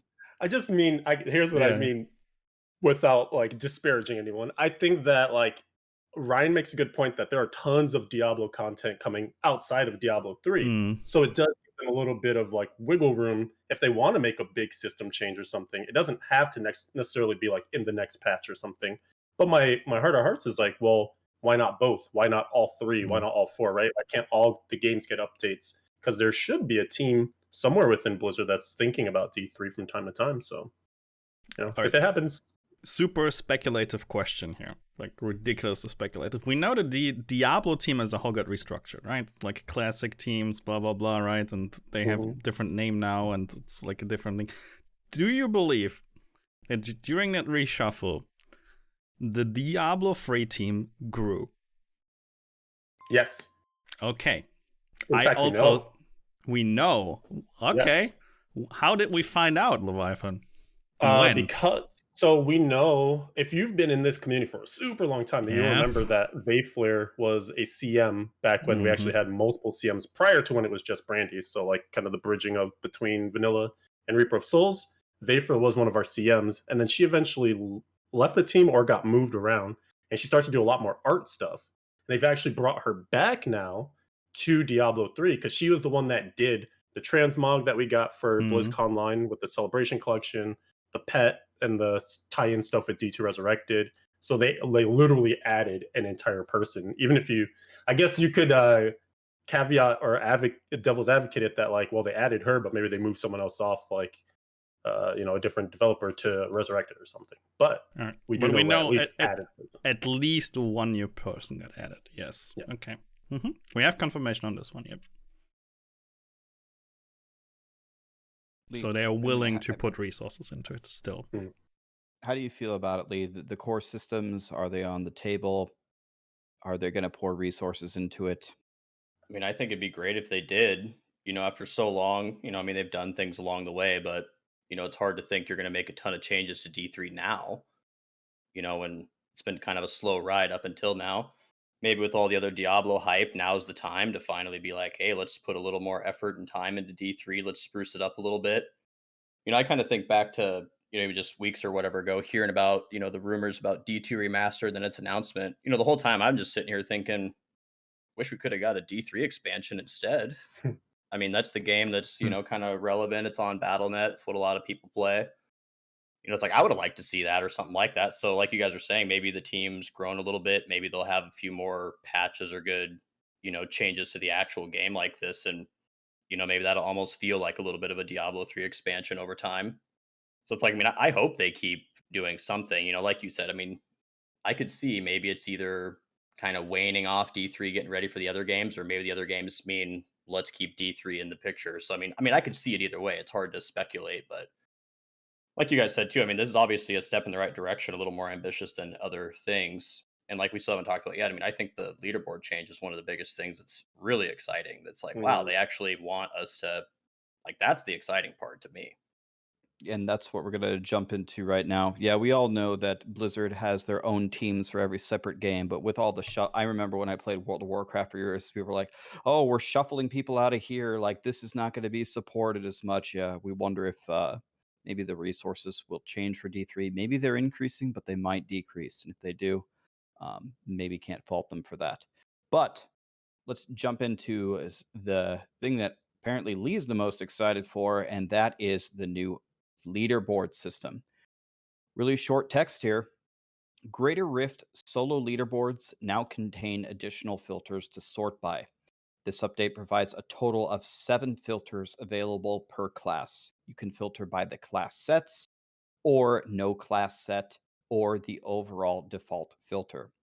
And the developers say, in their current form, the solo leaderboards are great at showcasing the strongest builds for each class, but tend to only highlight a small percentage of the wide variety of builds that players have available to them.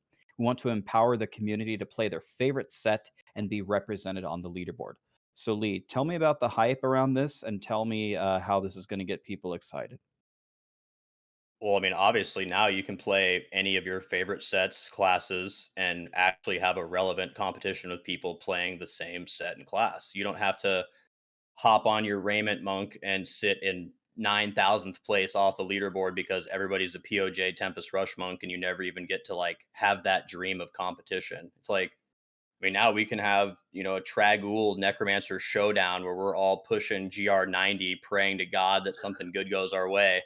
And you don't have to worry about the people one-shotting 150 in 3 minutes. I mean, we just went from 10 leaderboards to 35 leaderboards. So it's just like, or whatever the numbers are, something like that. You know, it's just like, to me, this is a huge change. Like, this is what brings a breath back to the game for me. It's like, I'm hyped to play all 7 classes and my God, maybe even 35 different things next season. Just as a point of clarification here, so going from 10 to 35 leaderboards, we're not really going, like, increasing the number of leaderboards, we're just getting a filter, right? The question is, do you have 7 different ranks now? Because if I clear with Impale, and I have an Impale clear, then you will see me on Impale filter and on default filter. If I then clear on GOD, is my Impale rank gone? Like, will you be able to see it? I would say you will not be able to see it right now, because to me, this is only a filter. There's no separate leaderboards, right? Well, that's how I see it. That's the $1 million question. Yes. And if it does function the way you're proposing, then this actually isn't that much of a change. Exactly, and that's what I'm trying to make out here. I think like a lot of people got very excited because they feel like the way it must work, because it's the only way it makes sense, must be this way. You know, which is each, like, you have 7 ranks. For each set, you have a rank. I don't think this is the case, unfortunately. And the reason why I state this is because I don't see them changing the Diablo 3 Blizzard API behind it. Yeah. It would break a lot of community projects. And it does seem like a silly thing to change, though, if you don't make that change. Absolutely. Like, what's because the point? Implicitly, people would think that's how it must work, because elsewise, whatever, it's not a big change, right? So we'll have to see what it actually is. We don't know. This is something that we'll figure out on day 1, and then probably a lot of feedback coming their way, because the way I feel it will be right now is, yeah, you will supersede your own ranks with the strongest set, and that's it. You want to know? That's not the case. You want to know what's one of the most interesting things for me, you know, as someone who grinds Diablo a lot with these leaderboards, that may actually change the way that I play is the perfect example. Okay, POJ Shenlong's Tempest Rush. I know the build. I know exactly what pieces I'm looking for. And all the time I get Primal Sun Wuku gloves. But they're Sun Wuku gloves. I cannot use them for a leaderboard push. And anybody want these Sun Wuku gloves for Kane's farming? And just throw them away. Now, all the primals that you get a primal like Might of the Earth set. It's like, man, I'm gonna dominate this leaderboard. It's not my favorite build. It's not my you know, preferred thing that I want to do. But by God, this season the RNG gods have gave me full primal of this set. I can't wait to go in there and smash it. So, maybe in some way, at least for me personally, this indirectly buffs primals for me, because if I get a couple primals of a set that I normally wouldn't push, if there's a leaderboard for it, you can bet I'm gonna fire it up and go give it a shot. Did any of you guys think about that? Echohack, how does this change impact you? Yeah, I was thinking, so again, is it a filter or is it a separate leaderboard? I think I'm with Matt in that it says it's a filter and therefore not an actual separate leaderboard. If it is actually a separate leaderboard, then I think for a lot of players, the toast that you get, you know, the notification that you get when you get on the leaderboard, I think that's going to be an important moment that people see a lot more that they didn't see in the past, right? So now the number of slots, like think about the number of slots you had across all the leaderboards. There's more slots available to fill, because not everybody is going to be playing all of the class sets across every single class, right? So now more people are going to see that toast and get hype. They're going to, you know, there's some people who've never been on the leaderboard, right? They're going to say, oh, wow, I got 970th place. I'm on the leaderboard. And they see the toast, they get hype, and now they want to push that number a little bit higher, and that gets them a little bit into that competitive aspect of the game that they might not have been interested in before. That's kind of what I'm thinking about. Yeah, I really hope that it functions, that there are separate leaderboards for separate sets, because it works across all players. The point you just made, Echo, is so important that, like, giving people more investment or more satisfaction in their time spent in the game cannot be understated enough. That like as you see the results of what you're doing, like literally called out to you, it reinforces playing. So you're gonna say, I want to do more now. I've seen so many people be like, it's just my goal to make it on a leaderboard.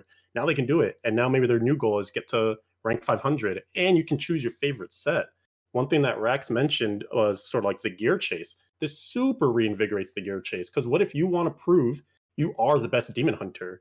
That means that season you're not just playing Shadows or God, you're keeping those Marauder pieces, you're keeping those Nats pieces, and you're going to tackle all 5. What if you wake up one morning, you're rank 1 across everything, but somebody took your like Shadow, and now you're like, oh, well, I'm focused on Shadow today. And then, you know, you get it back, but then someone else, while you're doing that, is sneaking on your Marauder. Like, it could be so cool. And that's at the high end, right? So we're touching all these different player bases. It would be so good if it works the way we hope it does. But kind of slightly buff group play too, because loot share now gets a little more important. Like in the sense of people are going to be so I'm coming back to play with my follower, but like I better go play with some groups if I want to share loot and do some other stuff, you know. It also reinforces XP grind format setups a bit more, because now you need 75 augments instead of 13. Yeah. Budija was crying. Yes, exactly. It's like, if you want to do each class, each leaderboard, now let me quickly, that's like over 300 augments. Well, that's a good season. That's plenty of reds to do. We just go in low gons, no augs, and make it happen. That's it. Yeah, no augs. No augs leaderboard coming. Next patch. Let's go. All right, so a lot of hype around the new leaderboards. It's a really good change as long as, everybody gets their spot on their particular clear and doesn't get overridden. So there were some item changes. So let's jump into the first little section here. By the way, seasonal rewards, we are going to get 2 new rewards. You're going to get a portrait frame and a pet. I don't think those have been shown yet, right? I guess we'll see what those are. Or am I wrong? Have they been shown yet? They actually, this is the first time they say that we'll not be able to see them throughout the whole PTR. So it's going to be a huge surprise until the season launches. Pog. Huge. not to me, but to a lot of people, right. I suppose. So let's start with the Necromancer changes, and we have a set change for the Bones of Rathma. And just for some insight, if someone's watching the podcast and maybe is not familiar, the Bones of Rathma has been a long kind of forgotten set. It used to be pretty good, but then when LOD came out, it has completely overridden the set, and it really doesn't have much of a purpose. So it's pretty good that it's getting a revamp. So the 2-piece set, your minions reduce the cooldown of Army of the Dead by 1 second each time they deal damage. Your skeletal warriors spawn faster, and your revived minions no longer expire. The 4-piece is your minions no longer take damage.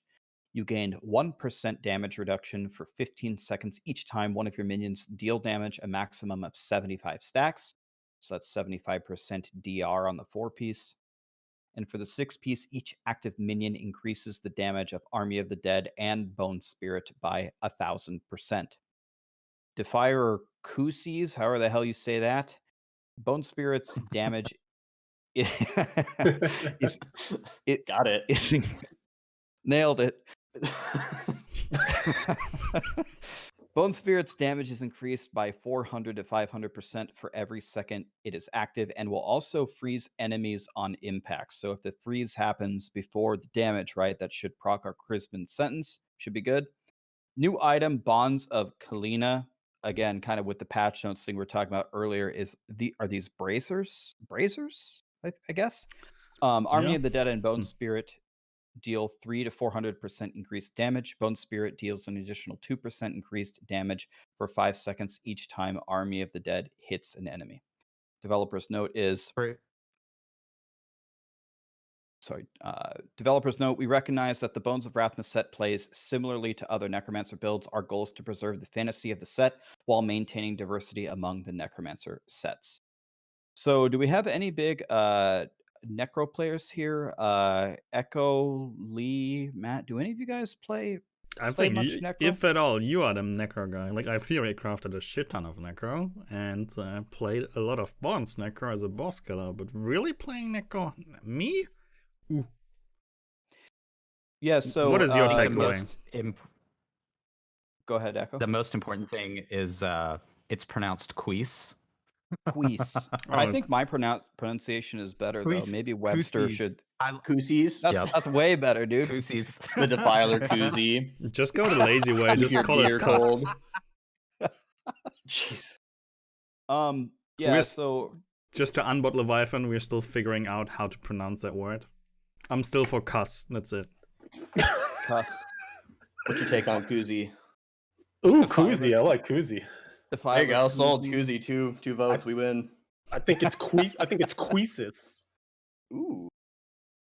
But wait, what is it really, Echo? Queese. It's Queese. Oh. Queese. All right, let's go with Koozie. Koozie. Let's go with Koozie. Final answer. Bob Koozie. Filer koozie. Done. Because that's how it's decided in democratic votes, exactly.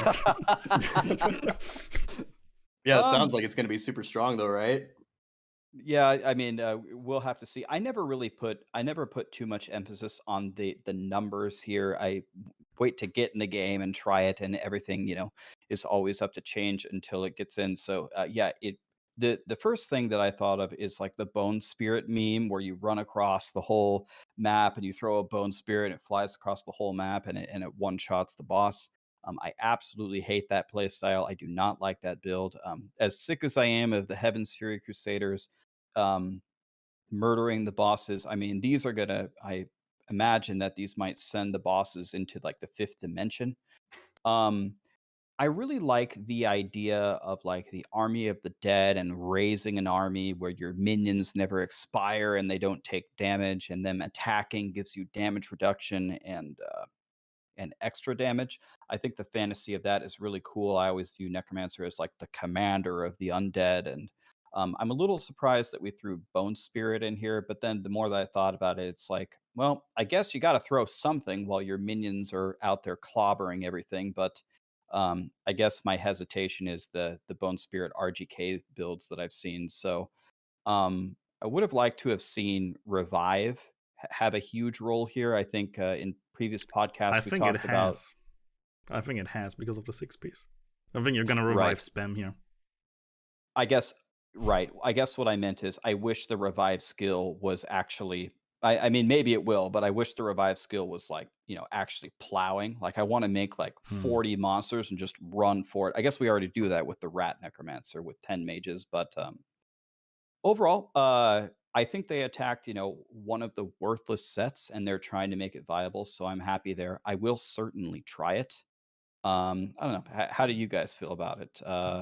Leviathan, are you going to be playing any of this? Is this going to make it into? Are you going to go for the Bones of Rathma leaderboards? So the only time just full disclosure, Necromancer is my least favorite class in the game. So, I basically spit on Lord Fluffy's grave whenever I can. I'm not a big fan of this, but I think like I've seen the reception seem to be pretty solid. The stuff about Bone Spirit, when people were mentioning the RGK and everything like that, I can see how this could definitely escalate that even further. I think so. Here's the thing though, I do want them to include Bone Spirit on something, and I think it can thematically fit here because it's the Bones of Rathma, if you want to go that far. But it is an unsupported skill without this change. So just for them to cover the gamut of like having every necro skill matter at some point, that would be good. And that's about as deep as I get into it on this one. Any other feelings on the Rathma set? Yeah, Ryan, you mentioned like when using Revive, you probably meant like as a proactive skill, right? It's doing actually something. Right. So here, yeah, I think you would still play Revive because it counts as a minion. And right before the impact, when you shot the barrage of Bone Spirits and they are flying for like, thousands of miles until they hit the boss. And right before impact, you click your Land of the Dead and then you get 10 additional minions via Revive, right? Just to amp up the 6-piece right before impact. I think this is kind of what it boils down to, if the multiplier of the 6-piece is even needed, as you pointed out. Because, yeah, with those Bone Spirit numbers, you don't only kill the boss in the current game, but also for the next drift already, because that's enough damage. It doesn't even spawn. That's like, go off the bar and the loot drops. That's how much damage it can take. Bone Spirit, there's a lot there. So we'll have to see if the fifth dimension statement that you mentioned will be fulfilled. I think if you really want to utilize the 6Ps, you will, play Revive for the sake of having more minions, but not for the sake of playing Revive. Like, it's just a catalyst to amp up the 6Ps, and that's it. So, kind of goes against the idea of a pet set, because you still do damage with non-pets. And I'm not sure if that's like a missed. And it's probably going to do way more damage. Yeah, than, that's like yeah. That's kind of a maybe or likely a missed point of the set. Maybe, I don't know. It's hard to say with developer intent. We'll have to see. There's no dedicated Bone Spirit set though. That's true. We played it as LOD. Now Rathma is a contender for it. I think it can be cool, but per se, I really dislike Bone Spirit. But I know some people love the idea of this build, like, shooting something, it flies for 1,000 kilometers, and then it hits and it gets one shot. So some people like that. Not me. Do we have any sort of like bone wall skill in this game? Or like a rune for Army of Dead that's like a bone wall? Because like when I think of Bone Spirit Necromancer, especially in like D2, I want to put walls up that hold the enemies back so I can shoot these from range and get that hit. It's like I feel like that should be part of this build. Like you gather a group, you wall them off, you get the hell away, you send in the Bone Spirits. It's like, do we have a mechanic like that already, or could they build it into this set to make it like that? What do you guys think of something like that? So when I played D2 Necromancer, I was always walling everything up and then sending in the spirits. So, I mean, I don't think you're going to be able to do it like Diablo 2. In Diablo 2, you can literally, you can make a map a jail, right? You can literally put walls everywhere, and that was a lot of fun. I guess I'm very much on Matt's side here, where I was hoping this was going to be a minion build, like really one, like not just it buffs Bone Spirit, and Bone Spirit now clobbers everything. I guess I do kind of see that you got to throw something while you're doing it, but yeah, I mean, the way that I view Bone Spirit is the way that Lee described it. But what I was hoping for is like a true minion build. This is kind of like mixed and matched or something, but I don't know. We've been wrong before, right? Like we thought the clones were going to be totally worthless and stupid, and then we leveled up with them 1 to 70, and it was really fun. Maybe this is going to be really fun, and I'm going to get in there Thursday and be like, "Ah, this is amazing." I don't know. Echo, where do you land on this argument? How does this set feel to you?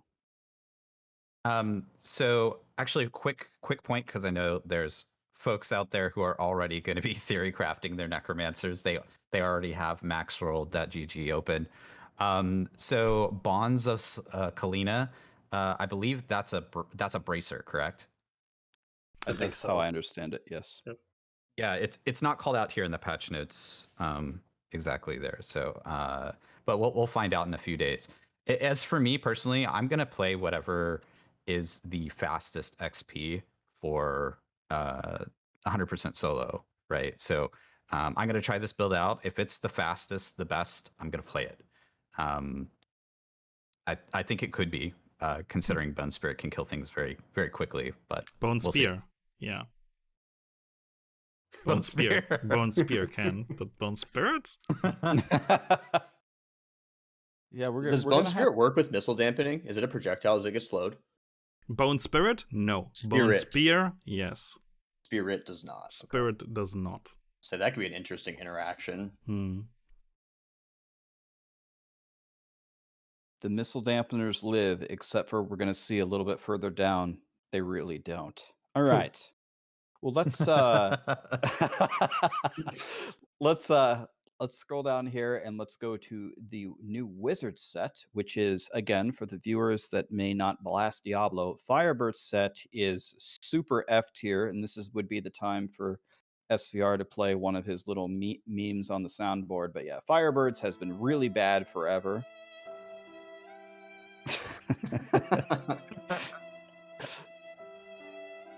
Comes in so subtly. And this is the chance to bring it back to life. So the 2-piece set. When you die, a meteor falls from the sky and revives you. Disintegrate ignites enemies, causing them to take 3,000% weapon damage per second until they die. The 4-piece, you gain 80% damage reduction and 4,000% increased damage while ignite is applied to a target. Casting Disintegrate adds combustion stacks that reduce the cooldown of teleport by 2% per stack, stacking up to 50 times. So if my math is right there, 2% times 50 should be 100% cooldown on teleport. In Firebirds 6-piece, hitting an ignited enemy with a fire spell other than Disintegrate deals ignite damage multiplied by combustion stacks. The developers say Firebirds Finery is due for a rebirth. We have overhauled the set to breathe new life into it while still allowing the player to incinerate the forces of hell. We clearly have to go to Matt on this one. Has this rebirthed Firebirds Finery for you? And tell us the wizard things. Okay, as a wizard expert, let me just jump in here. Leviathan's channeling is inner Lord Fluffy.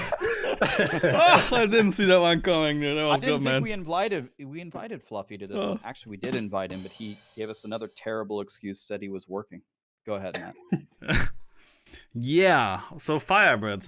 Firebirds has been a problematic set for quite some time, and probably one of its major issues that most people kind of complain about was the damage mitigation. Whereas you have to burn an elite, it can be a minion from a rare elite, but once those guys die and you lose the mitigation, you are also immediately dead, right? And it was like instantaneously. It wasn't like you have the buff for 6 seconds and you had enough time to reapply a burn. No, mon ami, you are gone.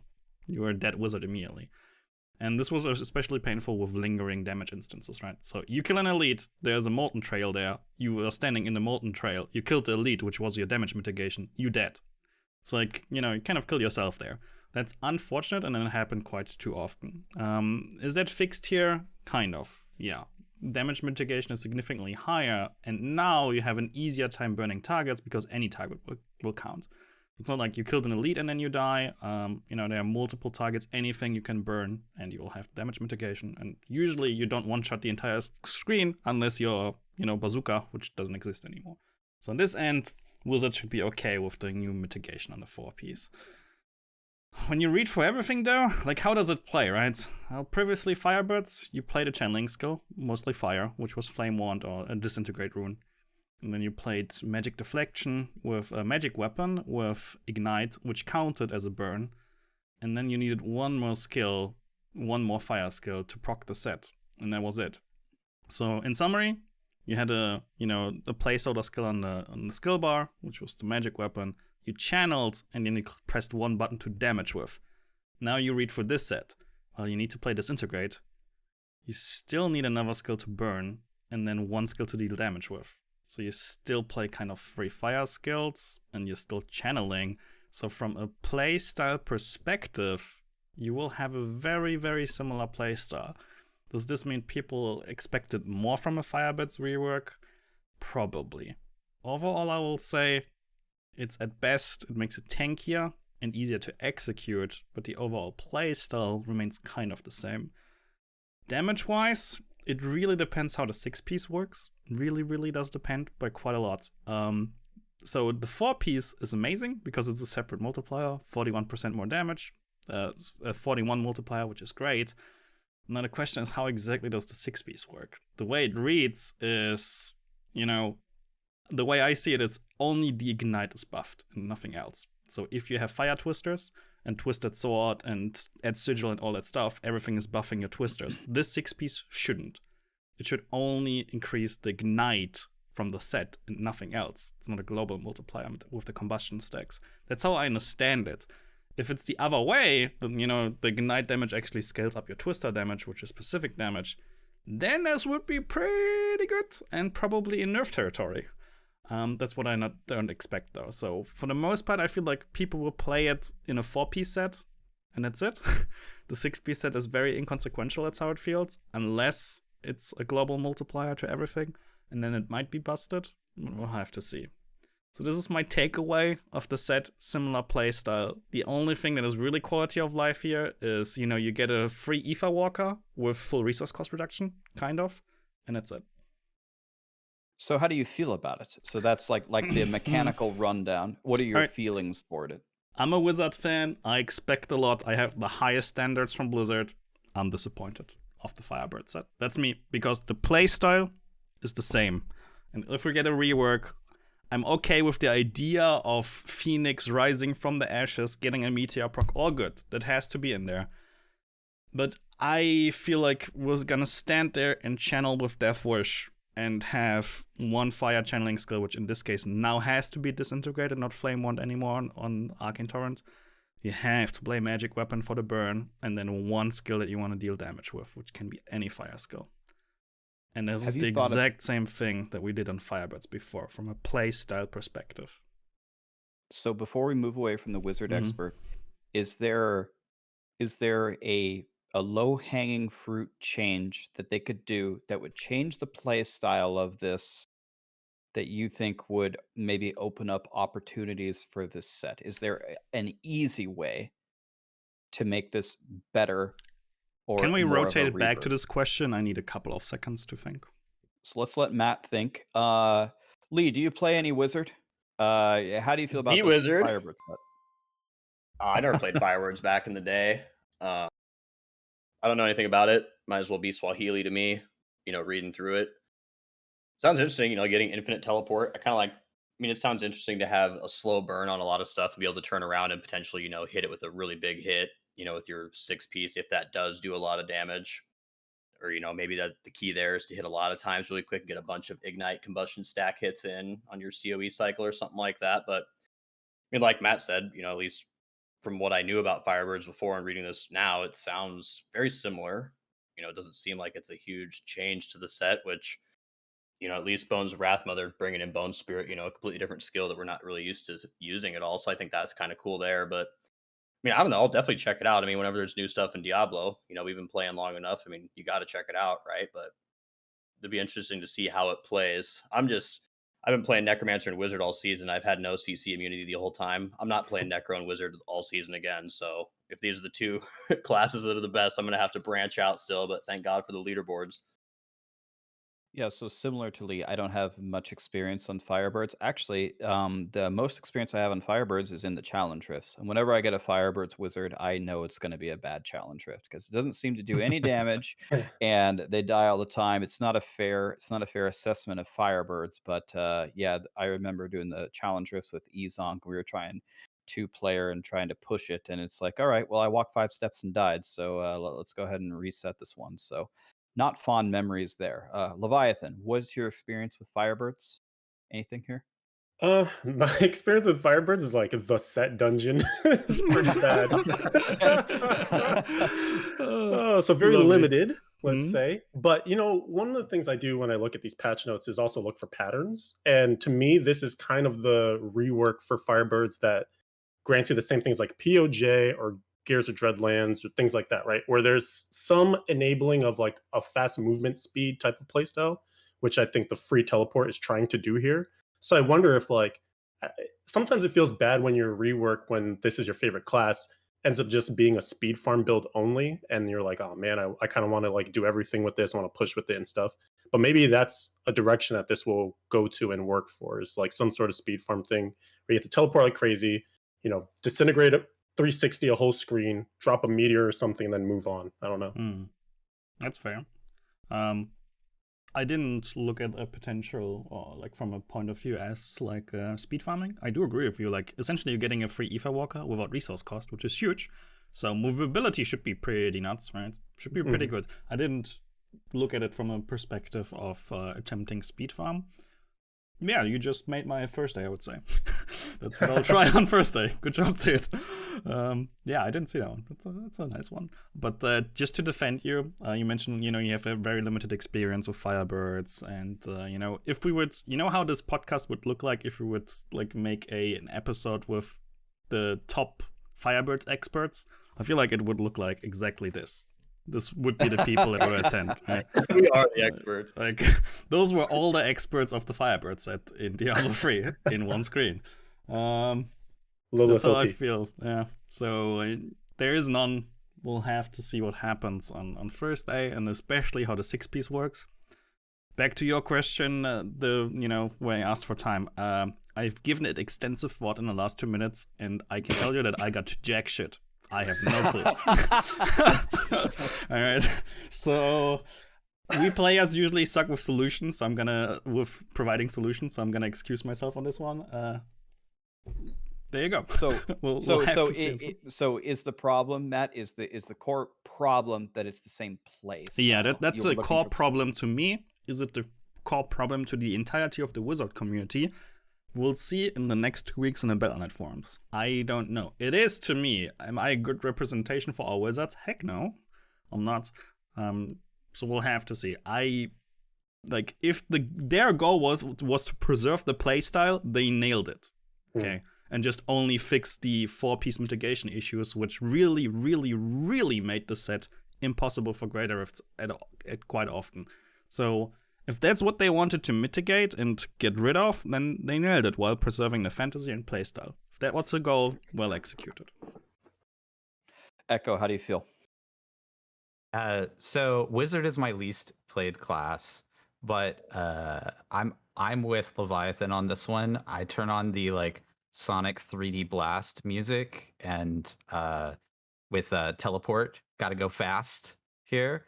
And I think really where maybe this set has a chance of landing in people's lineup is if somebody only wants to play Wizard for the season and they want like a T16 or they want like a speed farm build. Maybe I think maybe that's where this lands.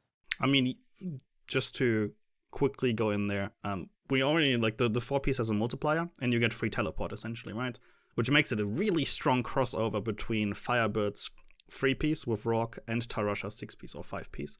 So you can play Tarasha Explosive Blast without having to play Aether Walker because you get it free from the 4-piece, and you get the multiplier from Firebirds, which is in this case 4-piece multiplier. So Firebirds EB, Firebirds EB with Tarasha, so actually it's Tarasha 6-piece, is gonna be really, really, really, really, really, really freaking potent. Like utility, damage mitigation, checks all boxes. Will be really good for key farming, and you get the bees and keys on your follower. So you don't need to do the Canes and Saint switch all the time, which you used to do on Tarasha all the time, every single time you're switching. So yeah, this will be a ridiculous quality of life playstyle for a lot of people, and that's a fan favorite for T16, and that's gonna be a guaranteed. Mark my words, that will be fun. If you guys like with Wizard go brrr, you can do it on first day. So one thing that you just said there, you said wearing canes and sages. Do we know, I'm reading the Emanate thing again. Mm-hmm. Does it go, does it go back and forth? And the reason why I'm asking is, how does Ring of Royal Grandeur work here? If I'm wearing a Ring of Royal Grandeur, does it give it to my follower? If my follower wears it, does it work for his own sets? Can we wear them both if we give our follower wearing a Ring of Royal Grandeur? And then do we get both sets because he or she has both set bonuses? Do we know this? Who knows? Nope. Nobody knows. Nobody knows. Okay. That'll be one thing to test. Yeah, if we can get by some combination, if we can get both of those sets rolling. With the Emanate. Yeah, that would be pretty. If it works. Dude, I'm just looking at Firebirds here and the Blackthorns change, and it's like, couldn't you wear 4-piece Firebirds, 4-piece Blackthorns, and 2-piece of another Wizard set all at once? I need to read for the Blackthorns again to... What does that one? Do we continue? Well, every piece of Blackthorns can roll 20% fire damage now, so it's like, what if you added 80% fire, 4-piece Firebirds, and 2-piece Towels, since Blackthorns has an it's amulet? Only the pants. I thought that was only the pants. It's only the pants. Oh, it's just the pants? I thought I was talking about the whole set. I was like, wow, that's kind of OP. So Lee, the thing that they want to... Yeah, the thing that they want to get rid of, essentially, is that you create a Witch Doctor to get the Witch Doctor pants for elemental stuff.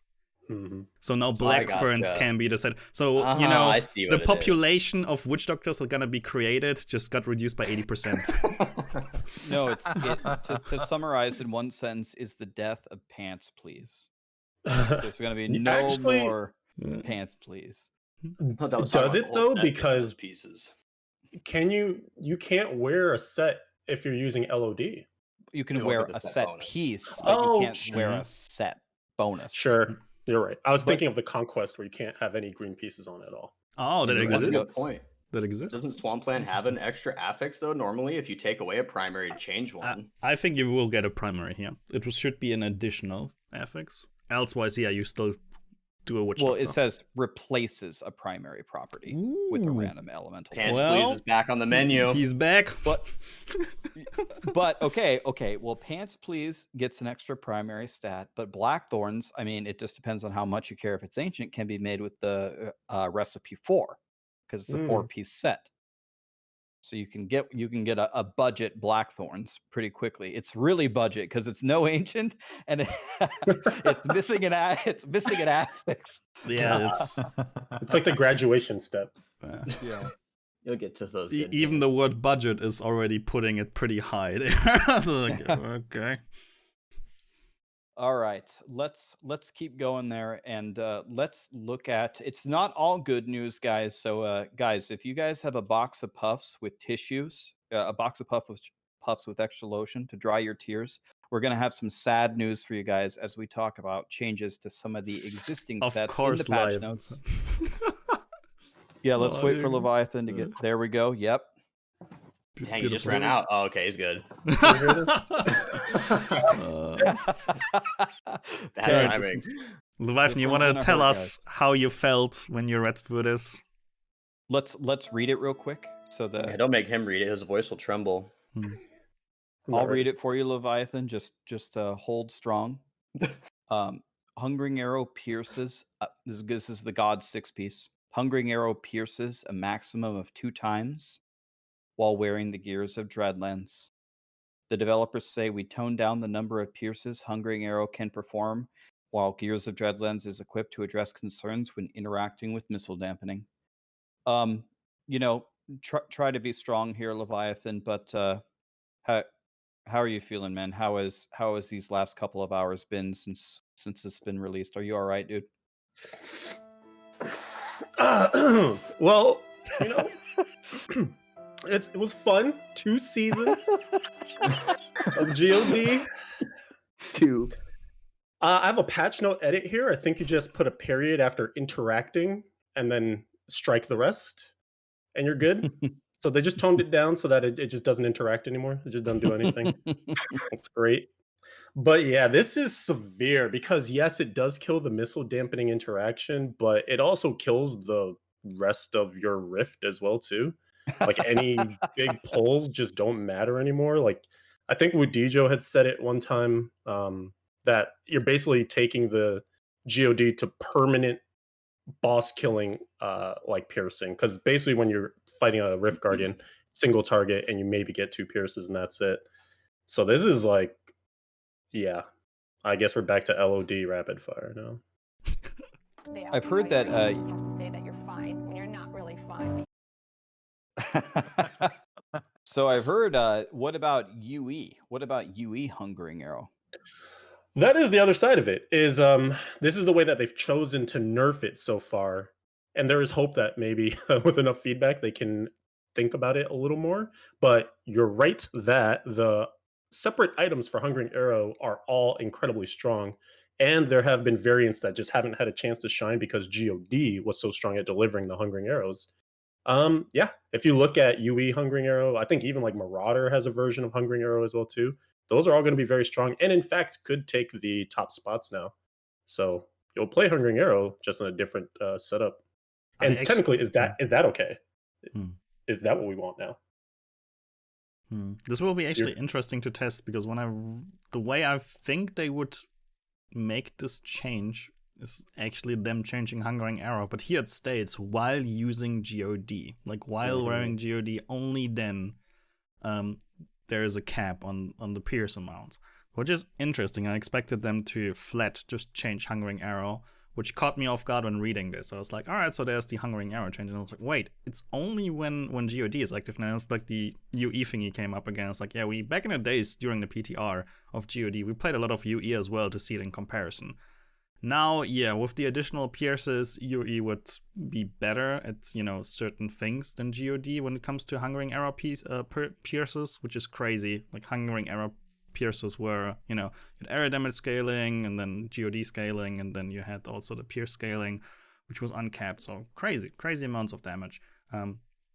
Maybe a bit too strong on a nerf, I would say. Maybe 4 times or 5 times would have been a bit more appropriate.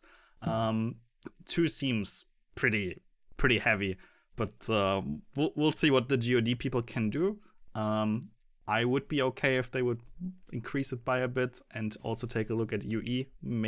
We'll have to see how UE performs. It wasn't an issue up until now. It will be cool to see with the separate leaderboards. It will be easier to identify for all of us. So that will be good. Echo, how do you feel about it? GOD going Bad. down, at least in terms of pushing, right?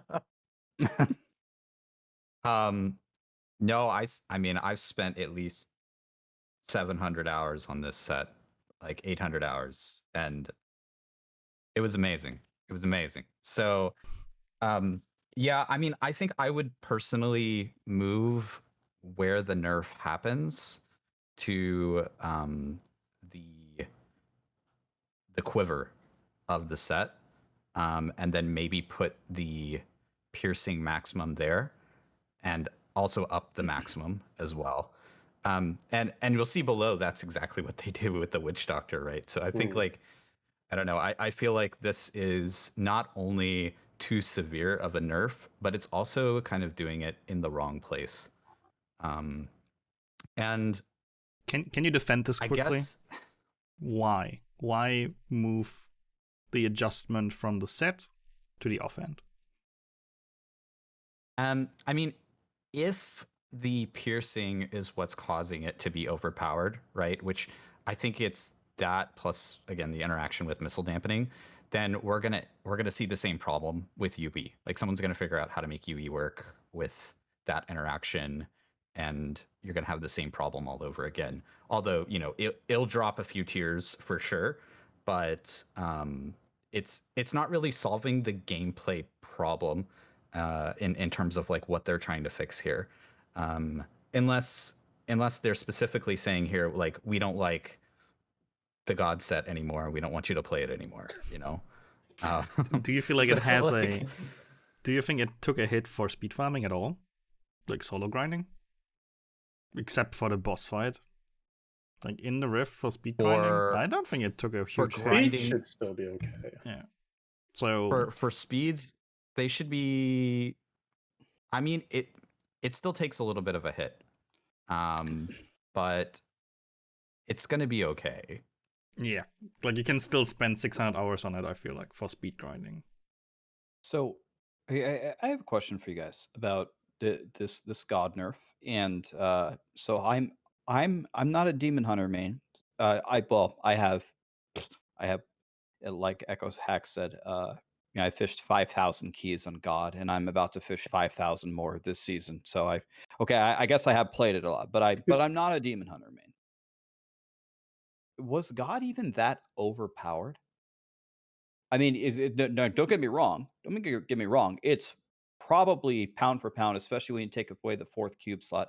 It's probably the best build in the game, especially overall, probably the best build in the game. But this seems like like a severe nerf, right? Like I didn't think it was so far beyond. Especially, have you ever tried to fight a Rift Guardian with God? It takes forever. Yeah, okay, you can detonate the Rift, but then you got to kill the Guardian at the end, and that is terrible. Especially if you took out, let's just say you took out missile dampening. I wasn't even under the impression that God is that crazy. Or am I way off here? What do you think, Leviathan? Defend me here. Help me. I feel so biased. I feel like anything I say is just gonna be like, he's a DH guy. Like, well, of course he's gonna say that. That's okay. That's why you are here. Let's go for it. Right. Yeah. So I do think that it was the strongest build for the DH, hands down. And it's hard to say like what the ripple effects are, because I think Hungering Arrow itself, with all the items that they introduced along with GOD, just became insanely strong. So you're talking across class comparison, right? Like just in the game in general, is GOD too strong? I mean, I guess my opinion is yeah, God is the best build in the game, pound for pound. Right now, it's the Bone Spear Necro, but that's because of the 4th cube slot. We take that away, it's probably God, and maybe God deserves a nerf. Yeah, I can get behind that as well. But holy shit, man, isn't this crushing? Did it deserve that? I'm confused, I guess. I see what you're saying now. Yeah. So I think they wanted to kill the missile dampening problem. And I think it was mainly because it got highlighted so much, where it's like, look at this insane, like you can essentially make a yellow elite disappear just because you got a fix. So there's reason for it. I think I agree with Echohack though that the way that they went about doing this nerf is maybe something that could be reapproached. So I do think overall, and think about this too, right? When we went into patch 2.6.10, all of us were rather surprised that there was nothing that happened to God. Mhm. So a lot of us were expecting a nerf. I just don't think anybody thought it would be this severe. Mhm. Lee, I how only do you feel expected about it? like missile dampening does not work with hungering arrow anymore. That's the only thing that I expected. I Personally. mean, that is a multi-tier nerf. Yeah, it's right like there. 5, 6, 7. When when you actively DPS, it's like 10 times the damage or something over the tier averaged out. If you're really lucky with missile, what is it? 4, 5, 6, something like this. Yeah, it's crazy. So that's what I expected it to fix. Like one step at a time. So What do you think, this Lee? is me putting my conspiracy hat on a little bit. Cue the X Files. But I wonder I wonder if the real motivation here is not actually like nerf related, but maybe like server performance related. In that when playing the God set, particularly the season it came out with, there was a lot of very poor server performance when everybody was playing God. So I don't know if that's true. Again, conspiracy theory, but I wonder if there's some other motivation besides, well, this is too strong going on here. Could be. It's plausible. Lee, any thoughts on the God nerf before we get to more bad news?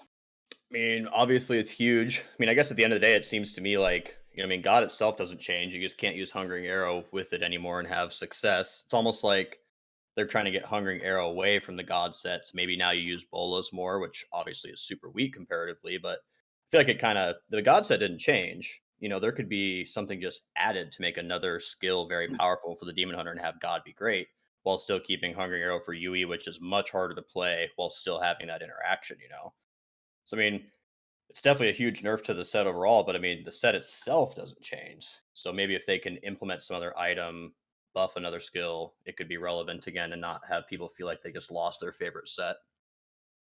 That's to me, it just seems like they're taking away a lot of people's favorite set. A lot of the other new sets stayed very powerful. I mean, unless you give us another way for the God set to be powerful, now it has nothing. So I feel like they need to maybe buff another Bola item or something, maybe try to go that route and see if that can bring success to people. Yeah, I remember during the PTR playing Bolas. I think Ryan was the DPS in that group. Like he was sitting in town for like 2 hours, rolling everything, following a D3 planner. We went into the first Great Earth. We opened 150 immediately. He popped his combo and nothing happened. Matt's like, let me pull up your stream here. Do you understand? Are you have to clicking get your 20 buttons? momentum stacks? Rex, you don't understand how this set works. Are you clicking your buttons? And then it's like, yeah, I'm clicking my buttons. I'm checking it. He's clicking his buttons. Well, fuck me. Different build. Let's go.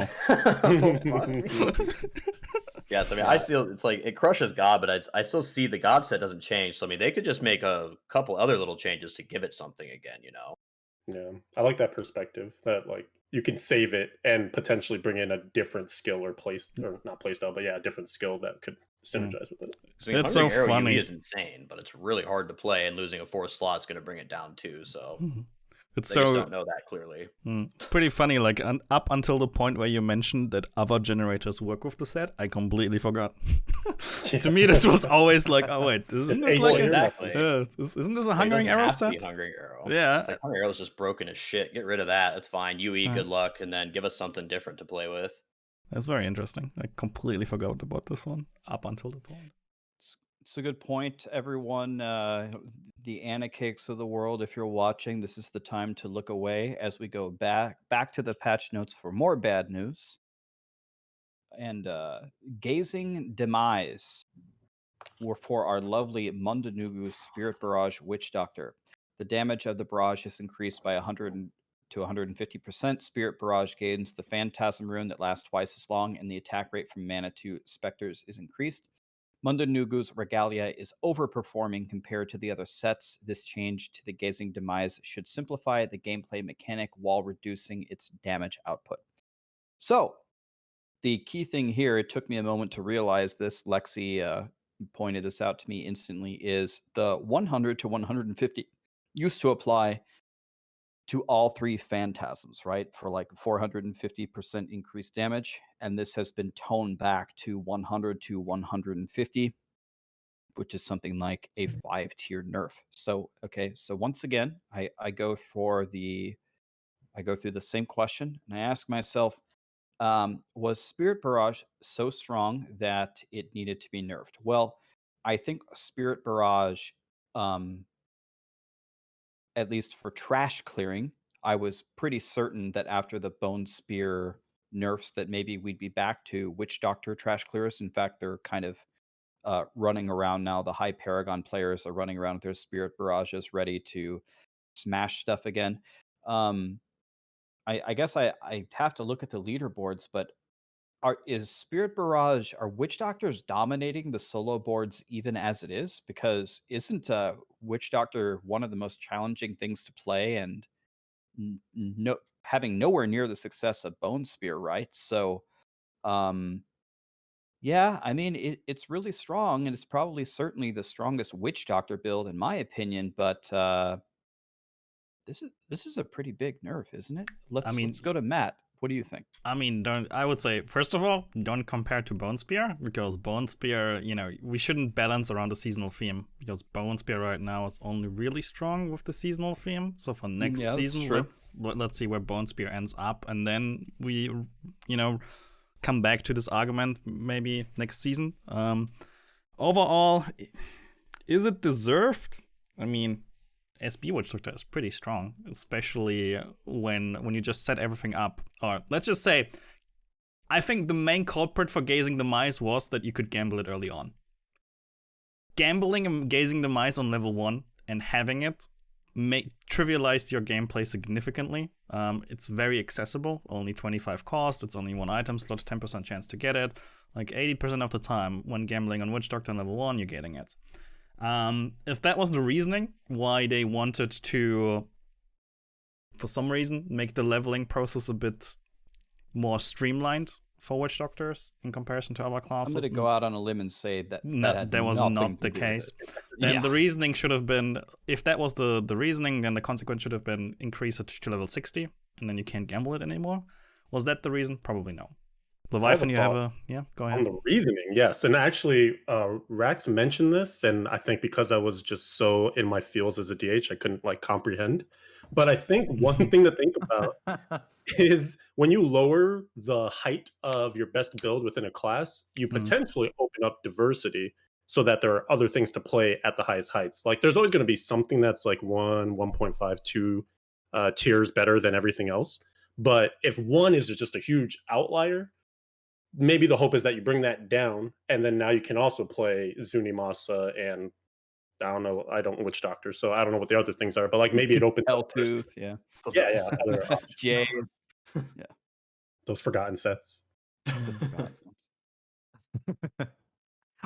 I think this does something actually pretty important. So I put a lot of time into this set back in season 20. And one thing that was really difficult to get a grasp of was mechanically, how does it work?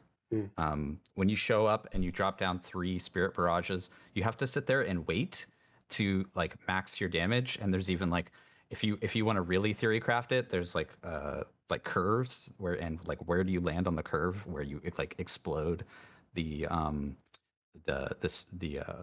Phantasm. The spirit, the phantasm. Those sorts of things are really difficult to figure out. So now that you don't have to manage 3 phantasms that are increasing that damage, I think that in a very real way makes it a lot easier to play and a reason about the build. It does add a nerf, but I don't think it's nerfing it into the ground so much. Wait, but it's still that anomaly is still there, right? It's still 3 phantasms. There's no change on this end. The only thing that got changed is you don't get a multiplier per phantasm instead of 150 increase per phantasm, you now get a 150 increase on all phantasms, but you still have 3 phantasms, and like the play style is exactly the same.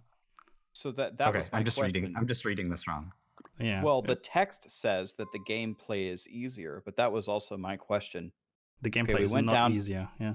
We went down 5 tiers. but Yeah. how is the gameplay easier? It's not easier. It's the exact Because same mechanics, exact same anomalies.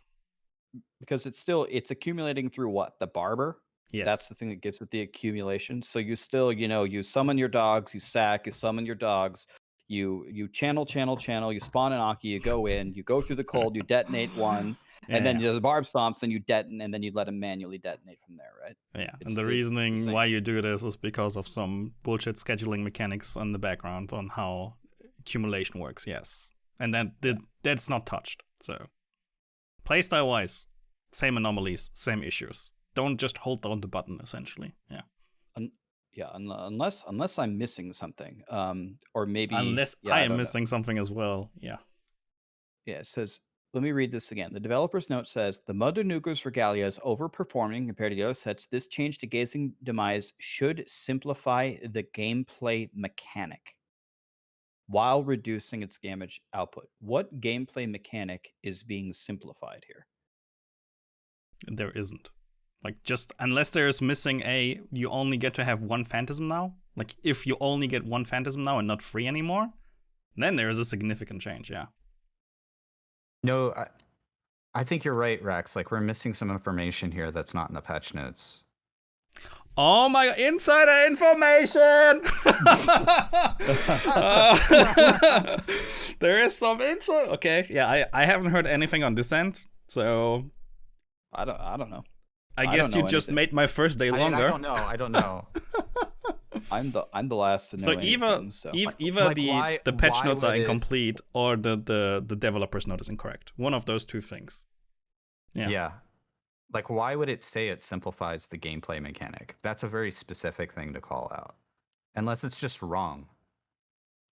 Yeah, I'm not sure. I mean, I'm not going to fault Blizzard. I mean, they were, writing patch notes and trying to get it perfect. And I know what it's like to hit that send button, right? Hit that send button, and here come thousands of people reading it, right? So, I mean, it might very well come to the point that you mentioned earlier, Echo, about, extracting proper patch notes from Git messages, which is not easy. Could be this anomaly, maybe we have the thing right here. Could be the case. We'll see if we get a clarification on this one. You want to know what else is possible? Maybe they were playing around with it, and maybe they were originally going to reduce it to 1 phantasm. And then they said it's going to simplify the game mechanic. And then they said, no, let's keep the 3 and let's just change the multiplier. And then they didn't change the verbiage. I mean, Sure. that's... Or we could be missing something. Or maybe we just don't understand what we're reading, and maybe it does simplify it and we're dumb. That's also possible. Or they really changed some mechanics and they expect us to figure out, and they didn't give us the nerd button which explains what happens here. Well, that's why we play the PTR and we don't just read the patch notes. Yeah. Turns out my first day got pretty long now. All right, so we kind of touched on this a little bit, but let's just turn this into kind of a lightning round, and let's just go around, and we can start with Mr. Echohack. The seasonal theme, we're not getting anything. We're getting the follower change. So the basic thing that I have for you is this enough of a seasonal buff for you? And I guess, do you fault Blizzard for not also giving us a seasonal theme on top of the changes? Just do a lightning round. Give us your real quick answer and a brief explanation. We'll go around the panel. Yes, I have actually many times talked about this, where I would prefer a gameplay change over the development time that would otherwise be spent on creating a seasonal theme and balancing it out and that sort of thing. So here, for me, I would take that trade-off. So that's a really, really good point. We're getting this thing that we're getting is permanent versus the seasonal themes. I mean, I guess they reuse them at some point, are like temporary. That's a good way to think about it, I guess. Leviathan, how do you feel? Nice. I'm glad I actually get to go next, because I was thinking about this in the context of LOD and the fact that we got the gem after the season where we got free Legacy of Nightmare. So we almost went in the opposite direction, that we get everybody, including non-seasonal, gets the seasonal theme ahead of time. But I think it's literally a technical limitation that they can't separate this to just seasonal. So it doesn't feel as special of like you should go do seasonal to try this thing out, and then we're gonna make it part of the core game. I imagine that is just too much work to cut it off from non-seasonal, so it's just included from day one. And I'm okay with that. I do feel like when you guys were talking earlier in the podcast that it feels bad to decide if you want to start over just for the sake of starting over and nothing else being different, since you can go to non-seasonal and get the exact same experience with their already built up characters. So it would be nice if they throw like something you just mentioned, like throw some stuff from the past, recycle maybe on top. Okay, Matt, how do you feel? I am deeply sorry for the people that play a incredible amount and want to grind like crazy for whatever reasons, but I'm okay here. I think I'm happy. Like, there will be enough for me to play for quite some time, and it will be solo. Can be lackluster for others. Well, sorry. Lead, is this enough? I think the solo leaderboard is enough to bring me back to play it and get excited about it. At the same time, I wouldn't be opposed to them recycling one of the past themes. I wouldn't be opposed to them going forward, having every season be an update like this with a different recycled theme. Like, no more new ones. Just give us some of the old ones and give us new content all the time. But I think the seasonal themes add a little bit of something compared to just, the standard grind without having one. But either way, the solo leaderboards are going to get me back and excited for the season. So, but I'd be lying if I said I wasn't a little disappointed that that's it, because like I said earlier, I mean, I will never have the Paragon in a season that I have non-seasonal. And with that in mind, it almost motivates me to want to play non-seasonal this season to have that power level that I'll never be able to achieve in a single season going forward. Direct follow-up question to the panel here, and just a quick yes and no. Take the next change, so the next patch notes, and Lee pointed out, pick any theme from a previous season just for this season, like as a replay. Would you be more happy? Yes or no? Would you be more happy than what? Than what we're getting. So either only the current change that you see, or the current change plus a replay of a season theme. Who would say no to that? I would rather have a seasonal theme on top than have nothing. Okay. Yeah, I agree with Leviathan. I'd rather have something than nothing. Yeah. Because you're just getting more. You're just adding more juice. I think it'd be more compelling question if it was one or the other. Like, would you rather have this follower revamp or an old season recycled? I don't know why that would be the choice, but that's a better they question. Could add on Let's take only that one. firewalls, and I'd still rather have it than nothing. It could be firewalls every proc, just like the previous season, no snowballs even. I would still take that over nothing, because hell, more free firewalls, right? And another thing, again, I always just speaking, from my perspective. I don't know what it's like to be from a developer, but let's talk about what Lee just said. I'd even take firewalls. He's implying that the firewalls were garbage, right? I fished 5,000 keys trying to get a snowball firewall, ruined a ton of my clears. I don't know if the developers ever spend any time going back to a seasonal theme, but for example, if you buffed firewalls in that season and you made some other changes, all of a sudden that seasonal theme, although it's still very super unpopular with almost everybody, it was probably cumulatively one of people's least favorite seasons, it's a lot more bearable. It's the firewalls or the seasonal themes that didn't spawn, which were also the firewalls, and when the firewalls did spawn, the fact that they did no damage and you had a 20% chance to do nothing was devastating. If the developers had previous seasonal themes that maybe they could just iterate on, and instead, you don't have to reinvent the wheel. If that's easier, maybe that's another option that they could do as well. Okay, so one more topic. We can step away from D3 here for a little bit. One more question for everybody. Maybe we can start with Lee, since we finished with him last time. So we're getting Diablo Immortal soon. We're getting Diablo 2 remastered soon. Which one are you going to blast, or are you going to play both? And are you also going to mix in some D3 as well? What are your future plans for playing the Diablo franchise coming up? I mean, I'll definitely play all three. I'll keep playing some D3 as we go along. As new games come out. I mean, me personally, I played over 10,000 hours of Diablo 2. I've been there, done that. I've been in the bail runs. I've killed the Ubers 10 million times. I made every class a million times. I'm much more excited personally for Diablo Immortal. It's a completely new game. It's new content. It's a completely new world of gaming.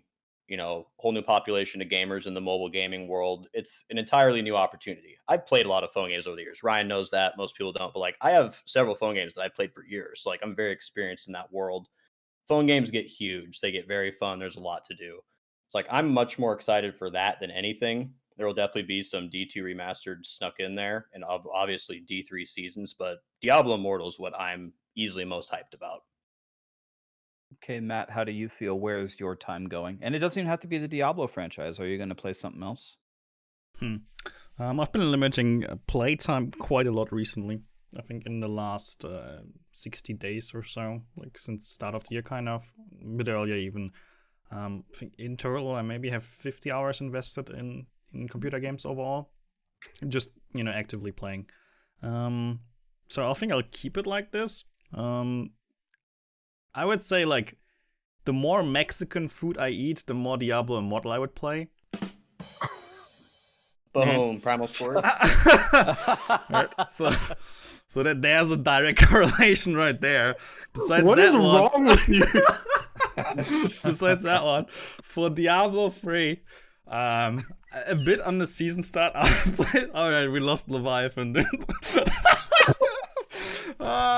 So yeah, for the season start, I'll play the season start a bit SSF for this specific next patch. A bit of PoE here and there just to make sure I'm staying afloat on what's happening there, because it's a very popular ARPG.